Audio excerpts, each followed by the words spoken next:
أعوذ بالله من الشيطان الرجيم.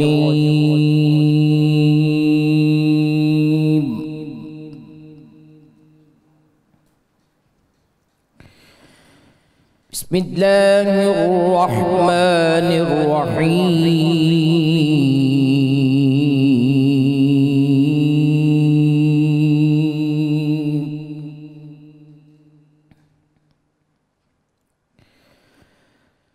يا أيها الذين آمنوا كتب عليكم الصيام كما كتب على الذين من قبلكم لعلكم تتقون.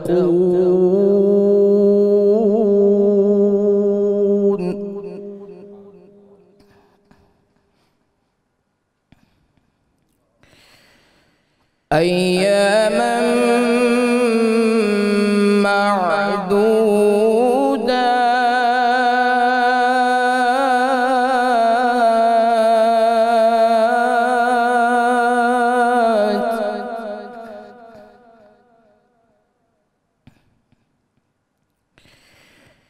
فمن كان منكم مريضا أو على سفر فعدة من أيام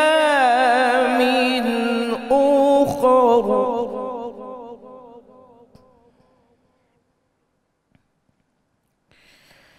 وعلى الذين يطيقونه فدية طعام مسكين.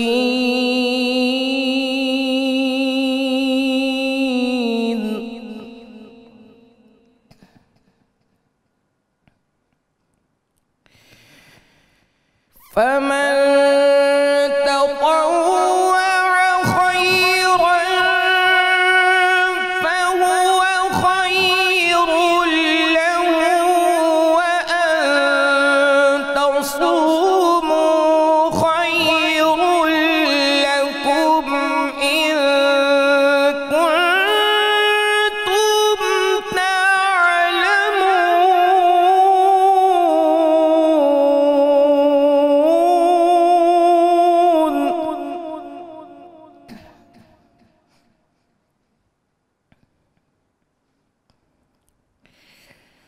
شهر رمضان الذي أنزل فيه القرآن هدى للناس وبينات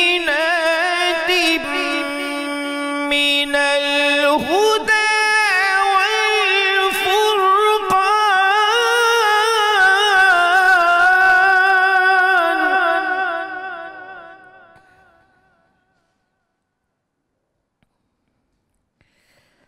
فمن شهد منكم الشهر فليصم.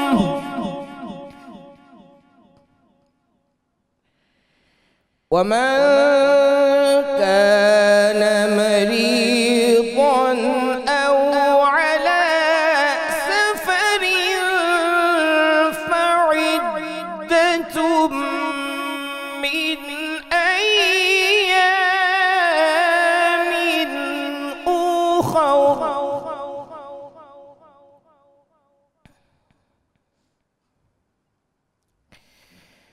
يريد الله بكم اليسر ولا يريد بكم العسر ولتكملوا العدة ولتكبروا الله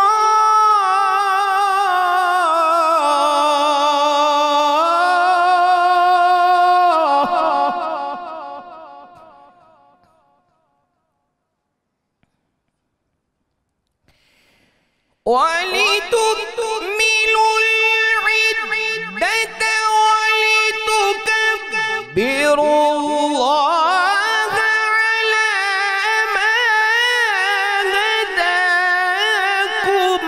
وَلَعَلَّكُمْ تَشْكُرُونَ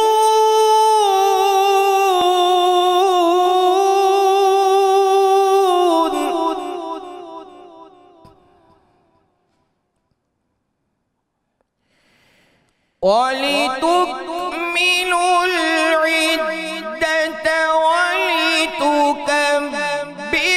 اللَّهَ عَلَىٰ مَا هَدَاكُمْ وَلَعَلَّكُمْ تَشْكُرُونَ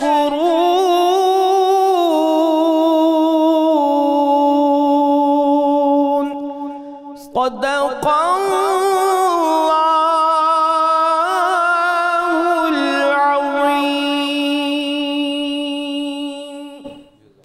جزاک اللہ قاری محمد کامران قادری صاحب، بہت شکریہ۔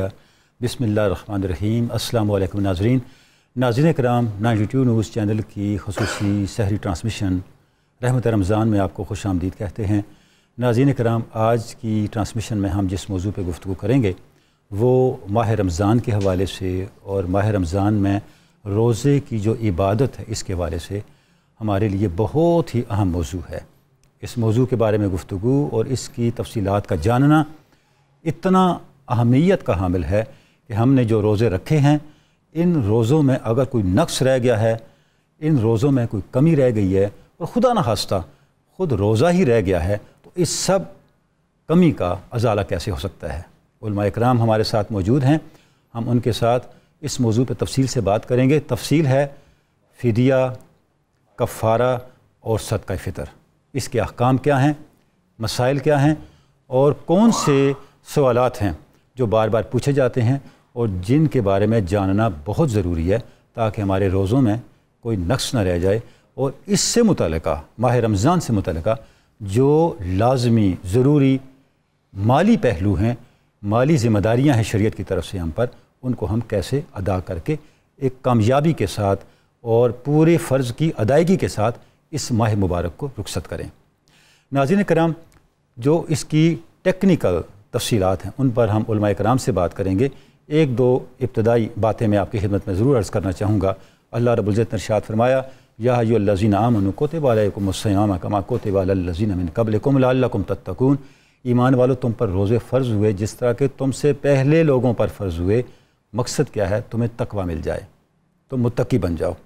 ناظرین کرام، جب اللہ رب العزت نے روزے فرض فرمائے تو انسان کی کمزوریوں کو، فطری کمزوریوں کو خالق ہے وہ جانتے ہوئے اس چیز کو بھی ہماری سہولت کے لیے قائم رکھا، باقی رکھا کہ اگر خدا نہ خواستہ روزہ نہ رکھا جا سکے تو اس کا ازالہ کیسے ہوگا۔ لیکن اس متبادل راستے کی طرف بڑھنے سے پہلے روزہ رکھنے کا حکم دینے کے بعد مزید 3 بار اس چیز کا تکرار کیا گیا کہ روزہ رکھنا زیادہ بہتر ہے، روزہ رکھنا زیادہ ضروری ہے۔ ارشاد ہوا، فمن کان منکم مریضا او علی سفر فعدۃ من ایام اخر۔ یہ بات 2 مرتبہ کہی گئی سورہ بقرہ کی آیت نمبر 184 میں بھی اور 185 میں بھی۔ اگر کوئی شخص سفر میں ہو، کوئی شخص بیمار ہو، روزہ نہ رکھ سکے تو بعد کے دن میں مکمل کر لے۔ اور پھر ارشاد ہوا، وَأَن تَصُومُوا خَيْرٌ لَكُمْ إِن كُنتُمْ تَعْلَمُونَ۔ اگر تم علم رکھتے ہو اور تم آگہی کے ساتھ اس بات کو سمجھ کے اڈاپٹ کرو، اختیار کرو، تو تمہارے لیے بہتر یہی ہے کہ روزہ کبھی بھی نہ چھوڑو، روزہ ہر حال میں رکھو۔ پھر بھی روزہ نہ رکھا جا سکے تو ناظرین کرام اس کے 2 آپشن دیے کہ روزہ رہ جانے کی صورت میں اس کا ازالہ یا تو کفارے کے ذریعے ہوگا یا فدیے کے ذریعے ہوگا۔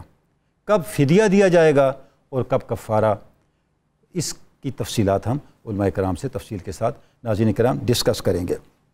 لیکن جو چیز بہت امپارٹنٹ ہے، اچھا اس کے ساتھ صدقہ فطر بھی ہے کہ صدقہ فطر بھی دینا ضروری ہے، اور صدقہ فطر عید کی نماز سے پہلے دینا ضروری ہے۔ ظاہر اس کی اپنی ایک حکمت ہے، حدیث پاک ہے، آپ صلی اللہ علیہ وسلم نے ارشاد فرمایا، جو کوئی صدقہ فطر کسی مسکین کو دیتا ہے تو اس کے لیے 1 اجر ہے کہ وہ صدقہ دے رہا ہے، اور اگر وہ صدقہ فطر اپنے کسی عزیز کو دیتا ہے، کسی قریبی رشتہ دار کو دیتا ہے تو اس کے لیے 2 اجر ہیں۔ مفہوم عرض کروں حدیث پاک کا، وہ صدقہ بھی دیتا ہے اور صلہ رحمی بھی کرتا ہے۔ نقطہ کیا ہے؟ نقطہ یہ ہے کہ اگر صرف صدقہ فطر دینے سے 2 اجر مل رہے ہیں، قریب والوں کو دینے سے اور دور والوں کو دینے سے 1 اجر مل رہا ہے، تو تعلیم یہ ہے کہ اگر ہم پورا سال اپنے معاشرے کے کمزور لوگوں کے معاشی استحکام کے لیے کوششیں کریں تو پھر اس کا اجر کیا ہوگا۔ یعنی ناظرین کرام، بہت امپورٹنٹ نکتہ ہے جسے ہمیں کبھی نظر انداز نہیں کرنا۔ اسلام کی کوئی عبادت اس کے مالی پہلو کو ایڈریس کیے بغیر مکمل نہیں ہوتی۔ روزہ بدنی عبادت ہے۔ روزہ کب روزہ بنتا ہے؟ جب ہم اپنے جسم کی پوری مشقت کو اللہ رب العزت کے حضور پیش کر دیتے ہیں، جو بشری جو ہماری استعداد ہے اس کے مطابق ممکن ہے، اور اس کے بعد اس کے ساتھ اس کا جو مالی پہلو لنک کیا گیا ہے اس ذمہ داری کو بھی ادا کرتے ہیں۔ جب ہم اس کی مالی اور جو خرچ کرنے کا پہلو ہے اس کو بھی ادا کرتے ہیں تو اس کے بعد پھر وہ روزہ جا کے مکمل ہوتا ہے۔ مطلب یہ ہے کہ اسلام سوسائٹی کے معاشی استحکام کو کبھی نظر انداز نہیں کرتا۔ قانون زکوٰۃ جتنا اہم ہے، قرآن مجید نے قانون صدقات کو بھی اتنی ہی تفصیل کے ساتھ بیان کیا ہے۔ اگر ہم قرآن مجید میں انفاق فی سبیل اللہ کی تفصیلات کو دیکھیں تو ناظرین کرام، جتنی مرتبہ زکوٰۃ کا حکم ہے اس سے دگنی یا تگنی مرتبہ انفاق فی سبیل اللہ کا حکم ہے۔ اور انما صدقات للفقراء، صدقات جس کے ذیل میں فقہا نے زکوٰۃ کو بھی شامل کیا ہے، لیکن اصطلاح ایسی ہے کہ اس کا دائرہ بہت پھیلا ہوا ہے۔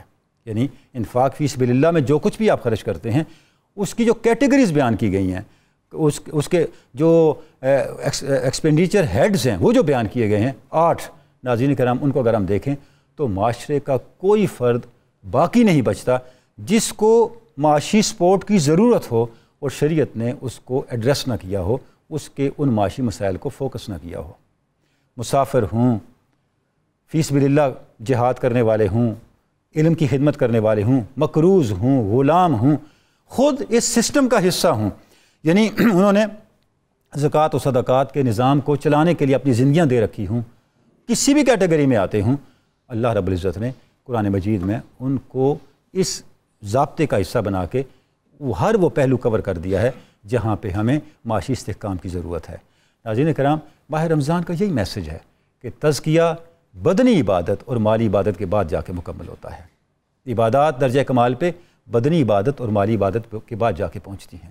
ہم نے اپنی بدنی عبادات کے ذریعے سے تزکیہ کرنا ہے اور معاشی عبادات کے ذریعے سے معاشرے کو تزکیہ نہ ہونے کے اسباب سے پاک کرنا ہے، کیونکہ بہت سارے جرائم کا سبب قاد الفقر یکون کفرن معاشی اسباب ہوتے ہیں۔ جب ہم شریعت کے قانون زکوٰۃ اور قانون صدقات کو پوری روح کے ساتھ سمجھ کے نافذ کرنا شروع کر دیں، سوسائٹی کے جو ہیو ناٹس ہیں ان کو نظر انداز نہ کریں، جو اما مسکین ذا متربہ یعنی جو خاک کے ساتھ خاک ہو چکے ہیں معاشی عدم استحکام کی وجہ سے، ان کو بھی اپلفٹ کرنے کے لیے کوشش شروع کر دیں۔ ہمارا بھی تزکیہ ہوگا، معاشرے میں تزکیہ نہ ہونے کے اسباب کا سد باب بھی ہوگا، اور جو اسلام کی ایک آئیڈیل سوسائٹی اس طرف بھی ہم بڑھ سکیں گے۔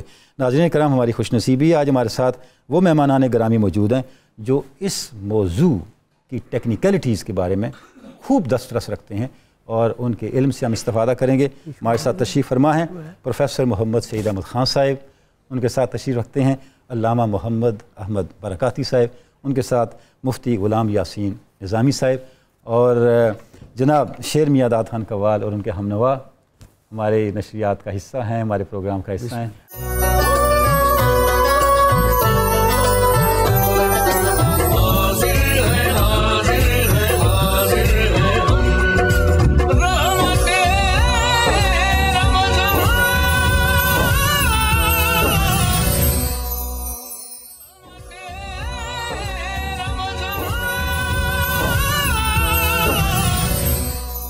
ویلکم بیک ناظرین کرام، 92 نیوز چینل کی خصوصی سحری ٹرانسمیشن رحمت رمضان میں آپ کو ایک بار پھر خوش آمدید کہتے ہیں۔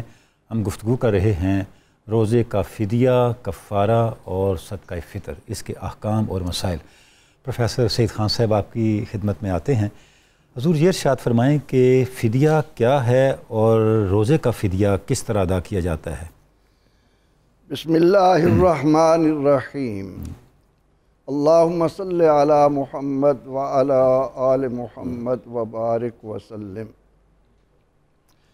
بہت شکریہ محترم ڈاکٹر تنولی صاحب۔ رمضان المبارک کی برکتوں سے اپنے دامن کو بھرنے کے لیے جب ہم قرآن حکیم میں غوطہ زن ہوتے ہیں تو قرآن کریم رمضان المبارک کے روزوں کی حکمت ہمیں یہ بتاتا ہے کہ لعلکم تتقون، تاکہ تم بچ جاؤ۔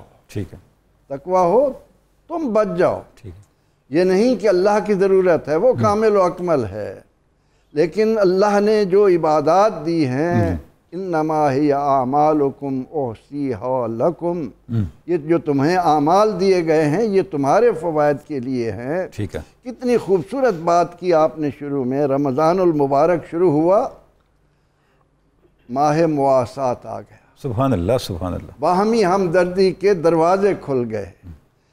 روزہ رکھواؤ گے، روزے واردار کے برابر اجر پاؤ گے، سحری افطاری کے ذریعے صدقات و خیرات ہو رہے ہیں۔ سبحان اللہ، روزہ رکھنے کی ہمت نہیں ہے، شیخ فانی ہو یا ایسا مرض ہے جس کو شفا یاب ہونے کی کوئی توقع نہیں ہو رہی، تو اس کا فدیہ دو۔ فدیہ دو۔ اب روزے اگر رکھ لیے ہیں تو اس کا شکر ادا کرنے کے لیے فطرانہ دو۔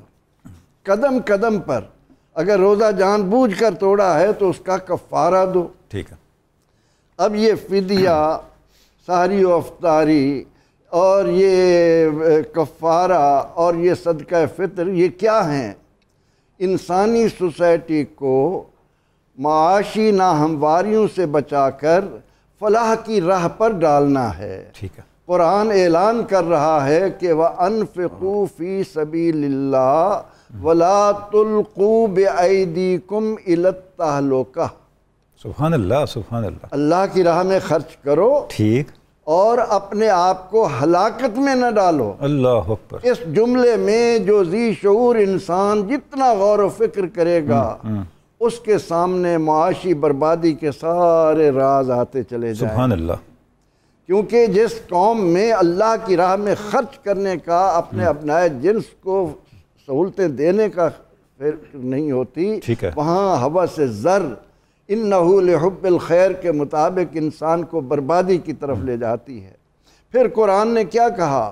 وَمَن يُوقَ شُحَّ نَفْسِهِ فَأُولَٰئِكَ هُمُ الْمُفْلِحُونَ، سبحان اللہ سبحان اللہ، اپنی سوسائٹی کو فلاح والی سوسائٹی بنانا ہے، کامیاب پیدا کرنا ہے، تو اپنے آپ کو بخل سے بچا لو، نفس کے لالچ سے بچانا ہے، نفس کے لالچ سے بچانا ہے۔ اس لیے پروردگار عالمین نے رمضان المبارک کی صورت میں امت مسلمہ کو دین یسر کے ساتھ، دین نصیحت کے ساتھ جو بھلائیاں جمع کر دی ہیں، سبحان ان کا اللہ، شمار کسی انسان کے بس میں نہیں ہے۔ کیا بات ہے، ہم یہ دیکھتے ہیں کہ پروردگار عالمین اپنے بندوں سے کتنا پیار کر رہا ہے۔ وہ کہتا ہے کہ جب تم کسی ضرورت مند کو دیتے ہو وہ پہلے میرے ہاتھ میں آتا ہے، پھر ضرورت مند سبحان اللہ سبحان اللہ سبحان اللہ، وہ فرماتا ہے قیامت کے دن بندہ جب اس کے حضور آئے گا، اللہ فرمائے گا کہ اے میرے بندے، میں بھوکا تھا تو اس سے روٹی مانگی، تو نے مجھے روٹی نہ دی، میں پیاسا تھا، میں نے تجھ سے پانی مانگا، تو نے مجھے پانی نہ دیا، میں ننگا تھا، میں نے تجھ سے لباس مانگا، تو نے مجھے لباس نہ دیا۔ بندہ یہ سن کر حیران ہوگا کہ اے اللہ، تو عظمتوں والا، کبریائی والا، قدوس، جبروت، سبحان ذی الملک والملکوت، سبحان ذی العزت والعظمت والہیبت والقدرت والکبریاء والجبروت، تیری شانیں یہ اتنی فرمایا میں نے تمہیں آزمانے کے لیے معاشرے کے اندر جو ذمہ داریاں دی تھیں، بھوکے کو کھلاتے مجھے کھلانا تھا، ننگے کو پہناتے مجھے پہنانا تھا، پیاسے کو پلاتے مجھے پلانا تھا، میرے ہاتھ مانا تھا پہلے۔ اب رمضان المبارک جو ہے یہ لعلکم تتقون کی صورت میں جہاں بندے کا تعلق رب تعالیٰ سے مضبوط بناتا ہے، وہاں یہ انسانی سوسائٹی کو اخلاقی طور پر بلندیوں پر لے جاتا ہے۔ اگر روزے کو روزہ کر کے جانا جائے، اس طرح رکھا جائے، یہ انسانی مساوات کی اتنی صورتیں لاتا ہے۔ تو اب یہ جو سوال ہے کہ فدیہ، جی جی، اب اس میں میں نے اشارہ کر دیا کہ ہم جس دین کے پیروکار ہیں وہ سراپا خوشخبریوں والا دین ہے، ٹھیک ہے، آسانیوں والا دین ہے، رحمتوں والا دین ہے۔ وہ دین انسانوں پر واضح کر رہا ہے کہ لا یکلف اللہ نفسا الا وسعہا۔ سبحان اللہ، سبحان اللہ اللہ۔ کسی انسان کو تکلیف ما لا یطاق کا میں ڈالتا ہی نہیں ہے، بناتا ہی نہیں ہے۔ جو چیز انسان کے بس میں نہیں ہے، اسلام کہے کہ نہیں یہ تو نے کرنا سبحان ہے، اللہ، ایسا سبحان قطعاً اللہ، نہیں سبحان ہے۔ اللہ۔ لوگو، اللہ کے نبی علیہ السلام نے اس دین اسلام کی عظمتوں کو نو انسان پر واضح کرتے ہوئے فرمایا بشروا ولا تنفروا، خوشخبریاں سناؤ، نفرتیں مت بانٹو، ٹھیک ہے۔ یسروا ولا تعسروا، آسانیاں بانٹو، مشکلات سے اپنے آپ کو دور رکھو۔ تو فدیہ اللہ رب العزت نے روزے کی جو برکتیں ہیں وہ تو روزہ رکھنے سے ہی آتی ہیں، ٹھیک ہے۔ لیکن جس انسان کے اندر یہ ہمت ہی نہیں، اس میں پہلے نمبر پر فدیہ کن کو دینا، کس نے دینا کس ہے، نے دینا ہے؟ فدیہ کس پر ہے، ٹھیک ہے، اس میں سر فہرست ہے شیخ فانی، ٹھیک ہے، کہ میرے جیسا انسان عمر کے اس حصے میں پہنچ رہا ہے کہ جہاں یہ توقع نہیں کی جا سکتی کہ یہ پھر سے ہمت پائے گا، پھر اس قابل ہوگا، روزے رکھے گا۔ اب بڑھاپے میں ہم نے فنا کی طرف جانا ہے، اب جو آدمی اس منزل پر آ گیا اس میں ہمت ہی نہیں، اور نہ ہی یہ توقع کی جا سکتی ہے کہ بعد میں کسی وقت وہ اس قابل ہو سکتا ہے کہ روزہ رکھے، ٹھیک ہے۔ اس انسان کو اللہ نے یہ آسانی دی کہ وہ روزہ رکھنے کی بجائے فدیہ دے۔ ٹھیک ہے۔ اب فدیہ یعنی اس کا معاوضہ، اس کا بدلہ ایک صدقہ فطر جو ہے اس کے برابر، تو اس سے اللہ تعالیٰ کی رحمتیں اس کو ملیں گی۔ اس کے بعد فدیہ کون دے؟ ایک آدمی ایسی مرض میں مبتلا ہے، ٹھیک ہے، کہ ڈاکٹر اس کے لیے تجویز کرتے ہیں کہ اس سے باز یاب ہونے، صحت یاب ہونے کی کوئی امید نہیں، ٹھیک ہے، وہ مرض بڑھے گا، اگر تم نے روزہ رکھا تو اس میں جان جانے کا خطرہ ہے۔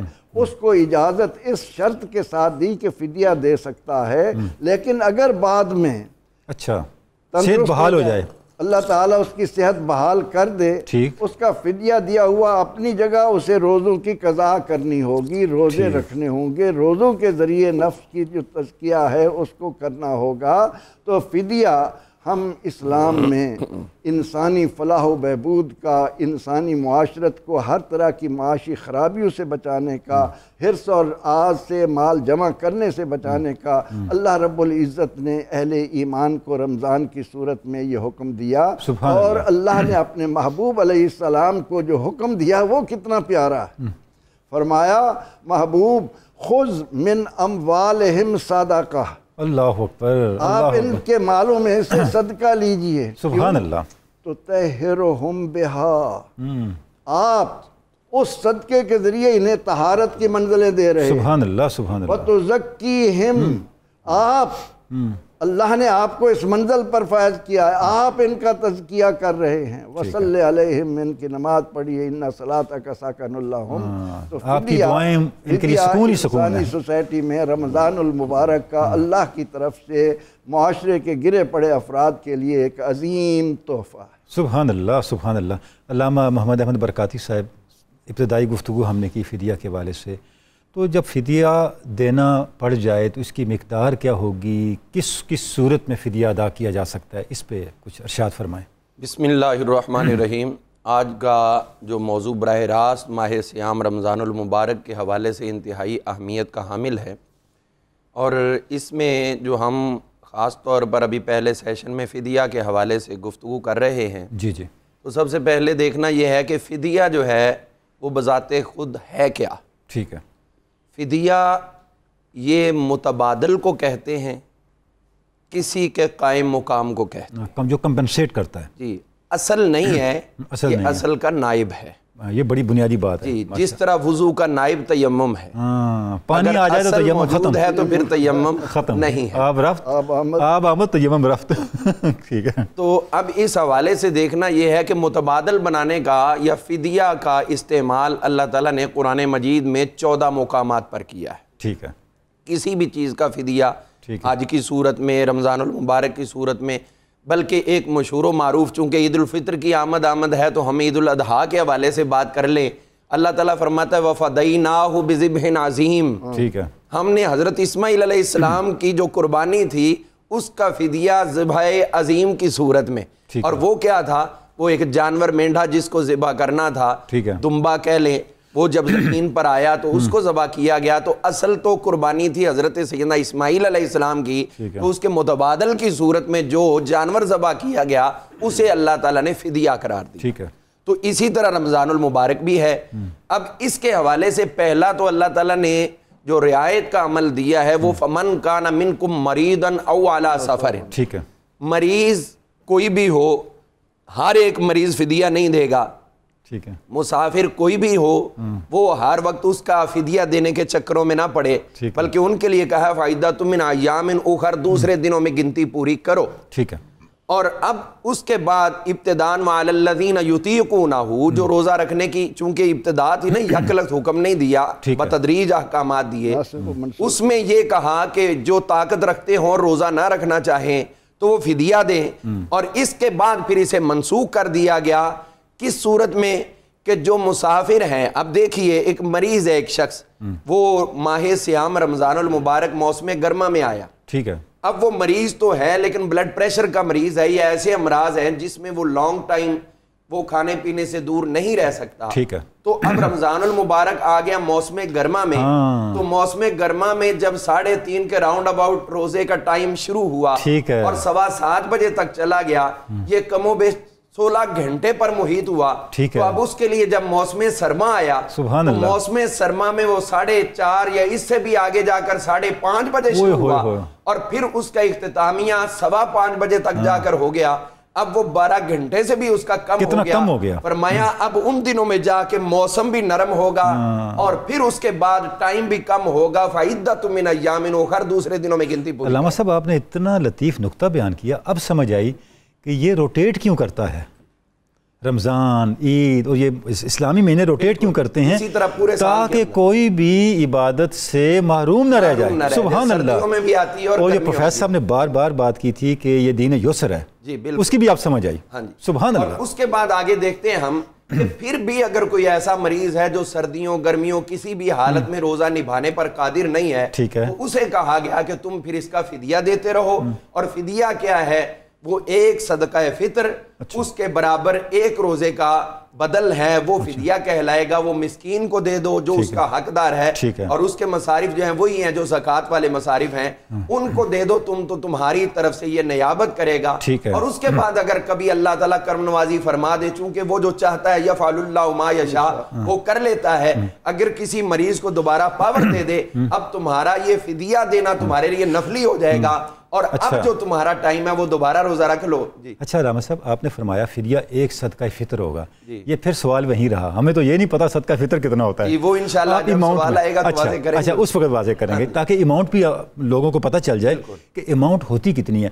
اچھا اس کے ساتھ جڑی ہوئی ایک اور بات ہے کہ کس کس صورت میں فدیہ دیا جا سکتا ہے، اماؤنٹ کی صورت میں ہی دیں گے یا جنس کی صورت میں بھی ہو سکتا ہے؟ کوئی بھی ایسی صورت جو رقم کا متبادل کہلائے، ٹھیک ہے، کوئی بھی چیز جو بیچی جا سکتی ہو اس صورت میں دے سکتے ہیں، اور بہتر جو ہے وہ اناج کی صورت میں، غلہ کی صورت میں، اور اس سے بھی بہتر ہے کہ آپ باقاعدہ کھانا بنوا کر وہ کسی مسکین کو کھلائیں، اور وہ کھانا اس قابل ہو کہ جو ایک فطرانہ اس کے مساوی یا اس سے بڑھ کر ہو سکے، ٹھیک ہے، اور وہ کھانا جو ہم خود کھاتے ہیں کم از کم اس سے بہتر نہ ہو تو اس جیسا تو ہو۔ جی نہیں، اس میں وہ نہیں ہے، اس جیسا نہیں ہے۔ آپ اگر کوئی بندہ کسی غریب علاقے میں رہتا ہے تو اب وہ اس جیسا کھانا نہیں دے گا کہ اس کا وہ فدیہ ادا ہو جائے، اس کو وہ فطرانے کو ٹچ کرنا ہوگا۔ اچھا، یعنی وہاں تک نہیں، میں اپنا کہہ رہا ہوں۔ جی اپنا بھی جو کھا رہا ہے، اب ایک گھر ہے وہ مطلب ہے کہ پورے دن میں 300 روپے میں پورا گھر کھا لیتا ہے، تو اب اس میں سے دے گا تو وہ فطرانے کو تو نہیں بن سکے گا۔ اب آپ نے طریقے سے بتا دیا فطرانہ کتنا ہے، ماشاءاللہ۔ اچھا فطرانے تک پہنچنا ہے۔ جی اب اس میں وہ جتنا فطرانہ بنے گا وہی فدیہ بنے گا۔ اب فدیہ کا مقصد کیا ہے؟ اللہ تعالیٰ نے پیچھے فرما دیا یا ایھا الذین آمنوا کتب علیکم الصیام، تم پر روزے ایمان والوں فرض کیے گئے، کما کتب علی الذین من قبلکم، جس طرح پہلوں پر فرض کیے گئے تھے۔ فرض کرنے کا مقصد لعلکم تتقون، تمہیں متقی پرہیزگار بنانا ہے۔ ٹھیک ہے، اب اگر روزہ نہیں رکھا تو تم اس ٹارگٹ سے دور ہو رہے ہو، ٹھیک ہے، متقی بننے سے دور جا رہے ہو، تو اللہ تعالیٰ نہیں چاہتا کہ تم دور جانے پاؤ، اس کے لیے آسانی کر دی کہ آؤ تم اسی منزل پر، چلو ڈائریکٹ روزہ رکھ کے نہیں تو انڈائریکٹ کسی کو روزہ رکھوا کے آ جاؤ۔ سبحان اللہ۔ مقصد تمہیں متقی بنانا یا تقوی کے قریب تر پہنچانا ہے، اور اس کی وجہ یہ ہے کہ جب قرآن پاک کا آغاز کرتے ہیں تو اللہ تعالیٰ فرماتا ہے الف لام میم ذالک الکتاب لا ریب فیہ ھدی للمتقین، یہ قرآن پاک ہدایت دے گا تو صرف متقین کو دے گا۔ اب جو تقوی سے دور رہا یعنی کہ روزوں سے دور رہا تو پھر اس سے کما حق وہ ہدایت حاصل نہیں کر سکتا۔ تو قرآن کا نقطہ آغاز بھی متقین کے لیے ہے، اور ہر عبادت کی انتہا بھی تقوی اور زہد پر ہی۔ سبحان اللہ، سبحان اللہ۔ علامہ صاحب بہت ہی شرح بسط سے آپ نے اس چیز کو الیبوریٹ کیا۔ اچھا مفتی صاحب کے بلا، مفتی غلام یاسین نظامی صاحب، ابھی ہم نے یہ بات کی کہ فدیہ کیا ہے اور فدیہ کن لوگوں نے دینا ہے، برکاتی صاحب نے بڑی تفصیل سے بات کی۔ اچھا یہ ارشاد فرمائیں کہ برکاتی صاحب نے یہ تو بتا دیا کہ یہ کمپنسیشن ہے، یعنی اس کو کمپنسیٹ کرتا ہے، اس کا نائب ہوتا ہے، اصل تو نہیں ہوتا، تو کیا یہ کفارہ بھی بن جاتا ہے روزے کا؟ جی بسم اللہ الرحمن الرحیم، بہت بہت شکریہ۔ اللہ پاک نے سورہ توبہ کی آیہ مبارکہ 103 میں فرمایا ہے خذ من اموالہم صدقۃ تطہرہم وتزکیہم بہا وصلی علیہم ان صلاتک سکن لہم سبحان اللہ، واللہ سمیع علیم۔ سبحان اللہ۔ اس آیہ مبارکہ میں اللہ پاک نے جو صدقہ ہے اس کی 3 صفات کو بیان فرمایا ہے۔ پہلے نمبر پر یہ مال کو پاک و صاف کرتا ہے، دوسرے نمبر پر یہ مال میں اضافے کا ذریعہ بنتا ہے، تیسرے نمبر پر اس کی وجہ سے اللہ کی رحمتوں کا نزول ہوتا ہے، اور رحمتوں کا نزول اِنَّ صَلَاتَكَ سَكَنٌ لَهُمْ، یہ تمہارے اطمینان اور سکون کا ذریعہ ہے۔ ایک تو اس حقیقت کو بیان فرما دیا کہ اس غلط فہمی میں مت رہنا کہ تم جو مال دے رہے ہو نا یہ مال تمہارے لیے نفع کا باعث نہیں ہے۔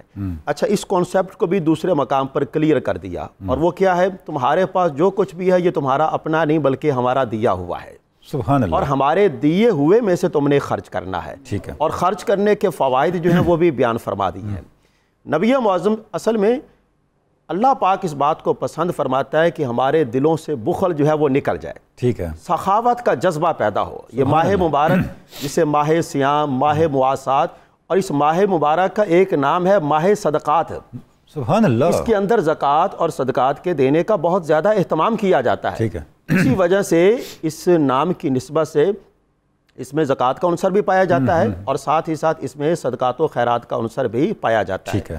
اور صدقہ فطر کی اہمیت کا اندازہ اس بات سے لگا لیجئے، نبی معظم شفیع مکرم عید سے 1 یا 2 دن پہلے آپ فرمایا کرتے تھے، آپ کسی سے آپ نے کہا آپ ایسا کیجئے بازاروں میں جا کر ندا دیجئے کہ لوگ اپنا صدقہ فطر جو ہے وہ ادا کریں۔ صدقہ فطر کا تعلق جو ہے یہ مال کے ساتھ نہیں ہے، بلکہ صدقہ فطر کا تعلق جو ہے یہ شخص کے ساتھ ہے۔ جس طرح کہ زکوٰۃ ہے، زکوٰۃ میں جو اس کی ادائیگی کا طریقہ کار ہے وہ مال کے ساتھ ہے، لیکن یہاں پر مال کے ساتھ نہیں ہے بلکہ لوگوں کے ساتھ۔ ایک آدمی ہے، اس کے ماتحت جتنے بھی لوگ ہیں، فرض کریں گھر کا سربراہ ہے تو گھر کے سربراہ کے ماتحت جتنے بھی لوگ آئیں گے وہ ان تمام کا صدقہ فطر جو ہے وہ ادا کرے گا۔ اب اس کے لیے مال کے نصاب ہونا بھی ضروری نہیں ہے۔ مال کے نصاب ہونے کے لیے تو یہ ہے نا کہ اس کے پاس ہولان ہال بھی ہو، سال کا گزرنا بھی شرط ہو، ایک مخصوص اماؤنٹ ہو جو اس کی بنیادی ضروریات سے ہٹ کر ہو، لیکن اس کے اندر یہ ہے اس کی بنیادی ضروریات آسان طریقے سے پوری ہو جائیں۔ اور وہاں پر تو اس بات کو بھی بیان کیا گیا ہے اگر مال زکوٰۃ ہلاک ہو جاتا ہے تو دوبارہ اس پر زکوٰۃ نہیں ہے، لیکن صدقے کا مال اگر ہلاک ہو جاتا ہے تو دوبارہ بھی اس پر صدقہ ادا کرنا یہ لازم ہے، واجب ہے۔ یہ ان کے درمیان ایک فرق ہے۔ اب آ جاتی ہیں کہ فدیہ کے حوالے سے مہمانوں نے بڑی خوبصورت بات کی ہے۔ فدیہ اس آدمی کے لیے، یہ کانسیپٹ ہمیں سمجھ لینا چاہیے۔ اب دیکھیں نا، لوگ چھوٹے چھوٹے عذر کی وجہ سے کہتے ہیں کہ مجھے فلاں بیماری ہے جس کی وجہ سے میں روزہ نہیں رکھ سکتا، اس کا طریقہ کار اللہ پاک نے قرآن عزیز میں بیان فرمایا۔ وہ طریقہ کیا ہے؟ آپ دیگر ایام میں جا کر وہ روزے جو آپ نے رمضان میں چھوڑے ہیں آپ ان کو قضا کریں۔ پہلی بات تو یہ ہے کہ جو آپ نے اپنے انٹرو میں بھی بیان فرمائی، وَأَن تَصُومُوا خَيْرٌ لَكُمْ، بہتر یہ ہے تمہیں جتنا مرضی عذر ہونا، 3 مرتبہ کہا، 3 مرتبہ بہتر یہ ہے، خیر لکم، خیر کا لفظ فرمایا، تمہارے لیے بہترین یہ ہے کہ تم روزہ رکھو۔ اس روزے رکھنے میں اللہ پاک تمہیں جسمانی طور پر بھی پاک و صاف فرما دے گا اور روحانی طور پر بھی پاک و صاف فرما دے گا۔ آپ اللہ کی رضا کے لیے یہ کام کریں گے تو ایسا ہو ہی نہیں سکتا کہ اللہ پاک اس کی جزا جو ہے وہ آپ کو عطا نہ فرمائے۔ قد افلح من تزکا وذکر اسم ربہ فصلی، کیا خوبصورت میسج اس آیہ مبارکہ کے ذریعے اللہ پاک نے عطا فرما دیا ہے۔ اور ساتھ ہی ساتھ جو فدیہ ہے اس کے لیے یہ بات کلیئر ہے، وہ شخص جو روزہ نہ رکھ سکتا ہو اور آئندہ زندگی میں بھی اس سے روزہ رکھنے کی کوئی امید نہ ہو، جس طرح کہ پروفیسر صاحب نے بیان فرمایا شیخ فانڈی، اس کے لیے ہے کہ وہ فدیہ جو ہے وہ ادا کرے گا۔ اب فدیہ ایک روزے کا ہے کتنا؟ جو صدقہ فطر ہے وہی ایک روزے کا فدیہ ہے۔ اب صدقہ فطر کی مقدار یہ ہے کہ نصف سا گندم، اب نصف سا گندم جو ہے یہ بنتی ہے تقریباً 1.25 کلو یا تقریباً 2 کلو کے حساب سے۔ اب وہ کیا کرے گا؟ وہ بطور فدیہ اتنے پیسے جو ہیں وہ کسی مسکین، جو مصارف زکوٰۃ بیان کیا گیا سورہ توبہ کی آیہ مبارکہ 60 میں، تو انہی مصارف زکوٰۃ کو وہ یہ صدقہ فطر بھی ادا کر سکتا ہے۔ لیکن اس کے اندر جو پریورٹی یہ ہونی چاہیے کہ ہم اپنے پہلے عزیز رشتہ داروں کو دیکھیں، کیونکہ ان کو خرچ کرنے میں اور ان پر خرچ کرنے میں اللہ پاک کی جناب سے ہمیں دگنا اجر جو ہے وہ دیا جاتا ہے۔ اور جہاں تک تعلق ہے کفارہ کا، اب یہ والے لوگ جن کو شوگر کا عارضہ ہے یا اور کوئی عارضہ ہے، وہ نہیں فدیہ ادا کریں گے، بلکہ وہ کیا کریں گے؟ اللہ کے حضور صحت یابی کے لیے دعا کریں گے، جس طرح کہ قبلہ علامہ صاحب نے بیان فرمایا کہ جب موسم ٹھنڈے آ جاتے ہیں تو ٹھنڈے موسموں کے اندر ان روزوں کی قضا کریں گے، اور ان روزوں کی قضا کرنا یہ ان پر لازم ہے۔ اگر فدیہ ادا کریں گے تو ان روزوں کے عوض میں وہ فدیہ جو ہے وہ قابل قبول نہیں کیا جائے گا۔ فدیہ کا کلیئر کٹ جو ہے وہ پروسیس بتا دیا۔ وہ آدمی جو روزہ رکھنے کی اہلیت اور صلاحیت نہ رکھتا ہو یا جس سے آگے امید بھی نہ ہو۔ اب آ جاتے ہیں کہ کفارہ کی صورت میں، کفارہ بغیر کسی عذر شرعی کے جان بوجھ کر روزہ توڑنا، تو یہ جو روزہ توڑنا ہے، اس روزے توڑنے پر کفارہ ادا کرنا لازم ہے۔ اس میں صرف کفارہ ادا کرنا شریعت کا یہ اصول ہے، اور یہ شریعت کا اصول رکھا کیوں گیا ہے؟ ماہ رمضان کی عظمت کے پیش نظر۔ ماہ رمضان یہ کوئی عام مہینہ نہیں ہے، بلکہ تمام مہینوں کا سردار ہے، اور اس مبارک مہینے کی عظمت کو پیش نظر رکھتے رخصت کیا ہے وہ آپ نے بیان فرما دیا، بیماری ہو یا سفر ہو، لیکن یہاں پر بیماری اور سفر کی رخصت بھی نہیں ہے، بندہ بالکل ٹھیک ٹھاک ہے، اور جن چیزوں سے بچنے کا حکم دیا گیا ہے، آپ نے جماع کے قریب نہیں جانا، آپ نے کھانے پینے کی چیزوں کے قریب نہیں جانا۔ یہاں پر ایک اور بڑی اہمیت کی بات ہے، وہ یہ ہے اگر بھول کر کسی نے ایسا کر لیا تو بھولے سے کیا گیا عمل جو ہے وہ اس کے لیے معاف ہے، لیکن اگر وہ جان بوجھ کر ایسا کرے گا تو جان بوجھ کر کرنے کی صورت میں اس پر کفارہ ادا کرنا لازم ہے۔ کفارہ بھی ادا کرے گا، ساتھ ہی ساتھ اس روزے کی قضا بھی کرے گا، اور تیسرے نمبر پر اللہ کی بارگاہ میں توبہ و تاب اور استغفار بھی کرے گا کہ میرے مالک مجھ سے یہ گناہ سرزد ہوا ہے، میں نے جان بوجھ کر کیا ہے، میں تیری بارگاہ میں صدقے دل سے توبہ کرتا ہوں۔ تو اس کے اندر ان 3 چیزوں کو پیش نظر رکھنا ضروری ہے، اور جب تک ان 3 چیزوں کو پیش نظر نہیں رکھے گا اس کا کفارہ جو ہے وہ ادا نہیں کیا جائے گا۔ اب آ جاتے ہیں یہ کفارہ ہے کتنا۔ کفارے کے لیے یہ ہے کہ 2 ماہ کے مسلسل روزے رکھنا، یا 60 مسکینوں کو 2 وقت کا کھانا کھلانا، یا اتنے پیسے جو ہیں وہ ادا کرنا، یہ روزے کا کفارہ ہے۔ اچھا مفتی صاحب، یہ کفارے میں بڑے مسائل ہیں، یہ آپ سے سمجھنے ہیں ہم نے۔ ناظرین کرام، بہت امپورٹنٹ ٹاپک ہے آج کا، بہت اہم موضوع ہے، جس کا تعلق ہماری عبادات کی پرفیکشن کے ساتھ ہے، کہ ہمارے عمل میں جو ہم عبادت روزوں کی صورت میں کر رہے ہیں، سال میں 1 دفعہ یہ مہینہ آتا ہے، اس میں کوئی نقص نہ رہ جائے، کوئی کمی نہ رہ جائے۔ یہ گفتگو بہت احتیاط سے سننے کی، اور ایک ایک لفظ جو ہم علماء کرام سے سن رہے ہیں، اسے اپنے حافظے کا اور اپنے لوہے دل اور لوہے ذہن پہ نقش کرنے کی ضرورت ہے۔ آپ ہمارے ساتھ رہیں گے، ہم نے ایک مختصر سا وقفہ لینا ہے، اور وقفے کے بعد آپ سے پھر ملاقات ہوتی ہے۔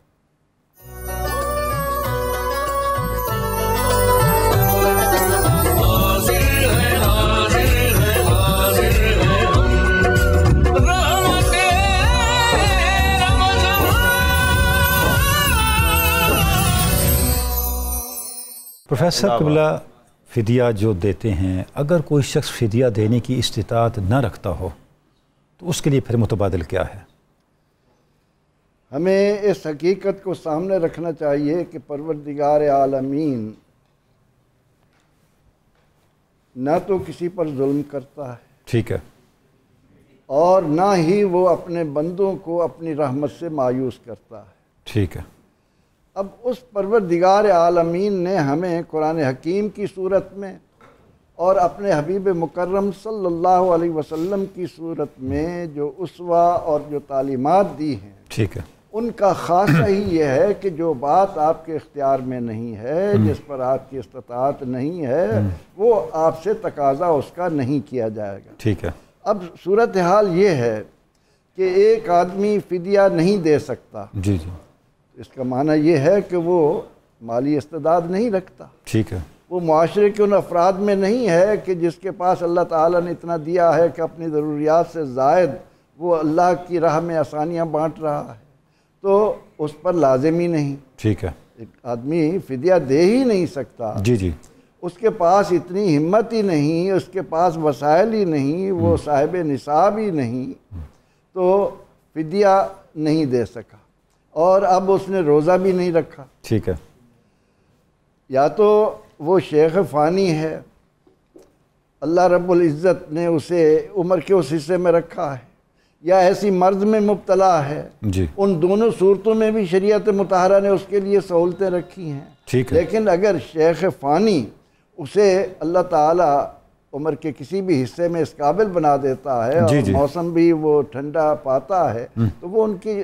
قضا کر لے، ٹھیک ہے، اسی طرح مریض جب مرض سے واپس آ جائے، صحت یاب ہو جائے تو روزے رکھ لے، ٹھیک ہے، اگر فدیہ دینے کی طاقت نہیں ہے تو وہ اللہ کی راہ میں توبہ استغفار کرے، اللہ تعالیٰ سے اس کی رحمت طلب کرے، اور اگر غریبی میں ہے تو اس کو فدیہ دیا بھی جا سکتا ہے، ہاں، وہ فدیہ لینے والوں میں آ جائے گا، دوسری کیٹیگری میں چلا گیا، دوسری کیٹیگری میں چلا جائے گا، ٹھیک ہے، تو اس طرح سے شریعت مطہرہ نے ہمارے لیے یہ ساری سہولتیں آسانیاں رکھی ہیں، آسانیاں رکھی ہیں، سبحان اللہ، ہمیں اللہ تعالیٰ کا یہ جو کرم ہے نا، اسے رسول رحمت صلی اللہ علیہ وسلم کے اس ارشاد کے تناظر میں دیکھا جائے کہ ان اللہ لا ينظر الى اعمالکم الی صورکم ولا الی اعمالکم، اللہ تمہارا عمل نہیں دیکھتا، اللہ تمہاری شکل نہیں صورتیں نہیں دیکھتا، دیکھتا، وَلَٰكِن يَنظُرُ إِلَىٰ قُلُوبِكُمْ وَنِيَّاتِكُمْ، سبحان اللہ، اللہ تمہارے دلوں کو اور تمہاری نیتوں کو دیکھتا ہے۔ ٹھیک ہے، اب ایک آدمی ہے، اس کے اندر حیثیت نہیں آ رہی لیکن اس کا دل اللہ تعالیٰ کی ذات سے جڑا ہوا ہے، اس کو اس تناظر میں ہم دیکھ سکتے ہیں کہ اللہ کے نبی علیہ السلام نے فرمایا کہ جب کوئی بندہ مومن خلوص دل سے اللہ سے شہادت مانگتا ہے جی جی، کہ اے اللہ مجھے اپنی راہ میں شہادت عطا کر، ٹھیک ہے، اور عملاً وہ نہیں ہوتی، اللہ کریم اس کو اس کی نیت پر اجر عطا کر دیتا ہے۔ سبحان اسی اللہ، لیے رسول اکرم رحمت عالم صلی اللہ علیہ وسلم نے امت کو تاکید فرمائی کہ نیت المومن خیر من عملہ، ٹھیک ہے، مومن کی نیت اس کے عمل سے کہیں بہتر ہوتی ہے، امام بخاری رحمۃ اللہ علیہ جب بخاری کو مرتب کرنے بیٹھے تو سب سے پہلے رحمت عالم صلی اللہ علیہ وسلم کے اس ارشاد پاک کو جگہ دی کہ انما الاعمال بالنیات ٹھیک ہے، وانما لکل امرئ ما نوی، تو نیت کا اس میں دخل ہے، اور جو چیز یعنی ایک تو اسلام نے یہ خوبصورت عمل دیا کہ رفع عن امتی الخطا والنسیان، سبحان اللہ، سبحان اللہ، میری امت سے اللہ نے بھول چوک اور خطا غلطی سے ہو جانا کسی کا وہ اٹھا دیا ہے، اس پر وہ گرفت ہی نہیں، کوئی گرفت نہیں ہے، اور اس کے ساتھ اس نے ہمیں یہ کہا کہ جس کی تم میں طاقت نہیں ہے اس کا تم سے نہ سوال ہوگا نہ سبحان اللہ، سبحان اللہ۔ پروفیسر صاحب یہ جو آپ نے دین یسر کی بات کی تو بار بار میرے ذہن میں آ رہا تھا، یہ اللہ کی شان کہ یہ آیا مبارکہ بھی روزوں کے تسلسل میں آئی ہے، یرید اللہ بکم اليسر، یرید اللہ بکم سبحان اليسر اللہ، ولا یرید بکم العسر العسر ولتکملوا العدۃ ولتکبروا اللہ علی ما ہداکم ولعلکم تشکرون، یعنی آیا مبارکہ بھی روزوں کی فرضیت اور اس کے جو فدیہ مقاصد ہیں ان پر ان کے بعد آئی ہے، ان کی نشاندہی کرتے سبحان ہوئے اللہ، ختم کہاں کر رہی ہے لعلکم تشکرون، جی، کہ انسان جس حال میں بھی ہے رب تعالیٰ کا شکر گزار بندہ بن کر رہے اور اس کی نیت پر یقیناً اس کو، اور یہ سارا جو نظام اللہ نے قائم کیا روزے کا، فدیے کا، کفارے کا، یہ تمہارے یسر کے لیے ہے، اگر سمجھ نہیں آتا تو سمجھ میں نقص ہے، اسے دور کرنے کی ضرورت ہے۔ اچھا علامہ برکاتی صاحب یہ ارشاد فرمائیں کہ فدیہ کن افراد کو دینا جائز ہے، کن کو ہم دیں گے اور اس کی ادائیگی کا طریقہ کیا اختیار کریں گے؟ یہ انتہائی اہم ترین سوال ہے، جی جی، آج ہر بندہ اپنے آپ کو اس کا مستحق بنا کر لوگوں سے روپے پیسے جمع کرنے کے چکروں میں ہے، ٹھیک ہے، تو اس حوالے سے یہ بات ہمیں ذہن میں رکھنا چاہیے کہ افضل الاعمال انفاق فی سبیل اللہ میں جو فرض کے درجے میں ہے وہ زکوٰۃ میں، زکوٰۃ، ٹھیک ہے، اور یہ اسی کی شاخیں ہیں، چاہے وہ کفارے کا خرچ کرنا ہے، صدقہ فطر ہے، یا وہ قربانی کرنا ہے، یا دیگر معاملات، یہ بنیادی طور پر زکوٰۃ کے ماتحت میں آتے ہیں، ٹھیک ہے، اور اس کے لیے نبی کریم صلی اللہ تعالیٰ علیہ وآلہ وسلم کے فرمان کو سمجھنا چاہیے جی جی، آپ نے ارشاد فرمایا کہ اللہ نے نماز کا حکم دیا، ٹھیک ہے، اور اس کی مکمل ادائیگی کا طریقہ میرے سپرد کر دیا۔ سبحان اللہ۔ اللہ تعالیٰ نے روزہ رکھنے کا حکم دیا، ٹھیک ہے، اس کے تمام تقاضے بیان کرنا میرے ذمہ لگا دیا۔ سبحان اللہ۔ حج کرنے کا حکم دیا، اس کے مکمل مناسک میرے ذمہ لگا دیے۔ کیا بات ہے۔ لیکن جب زکوٰۃ کی بات آئی تو اللہ نے زکوٰۃ کا حکم بھی خود دیا، اور کن کن کو دینی چاہیے وہ مصارف زکوٰۃ بھی اللہ نے خود بیان کی۔ سبحان اللہ۔ یہ اپنے حبیب پر نہیں چھوڑے بلکہ خود بیان کر دیے۔ اسی حوالے سے ایک شخص جو ہے وہ نبی کریم صلی اللہ تعالیٰ علیہ وسلم کی خدمت میں حاضر ہوا اور اس نے کہا مجھے صدقہ کا مال دیں، تو آپ نے مصارف زکوٰۃ پڑھے، اور وہ مصارف زکوٰۃ ہی فدیہ کے مصارف ہیں اور وہی کفارے کے بھی مصارف بنتے ہیں جو رب کی راہ میں خرچ کرنے والا وہ مسکینوں کے لیے 60 والا سلسلہ آتا ہے۔ ٹھیک ہے۔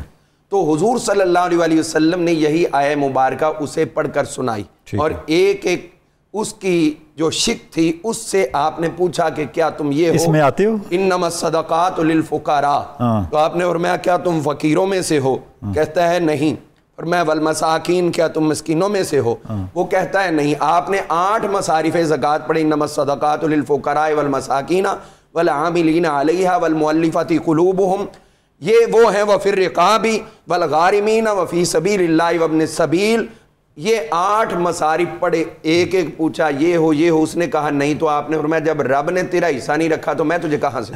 سبحان اللہ، سبحان۔ اس کا مطلب ہے کہ حساس ہونا پڑے گا۔ ٹھیک ہے، فدیہ دینے کے لیے ہمیں حساس ہونا پڑے گا، ان 8 کیٹیگریز میں رہنا ہے، انہی کے اسی دائرے کے اندر رہ کر ہمیں ادا کرنا ہے۔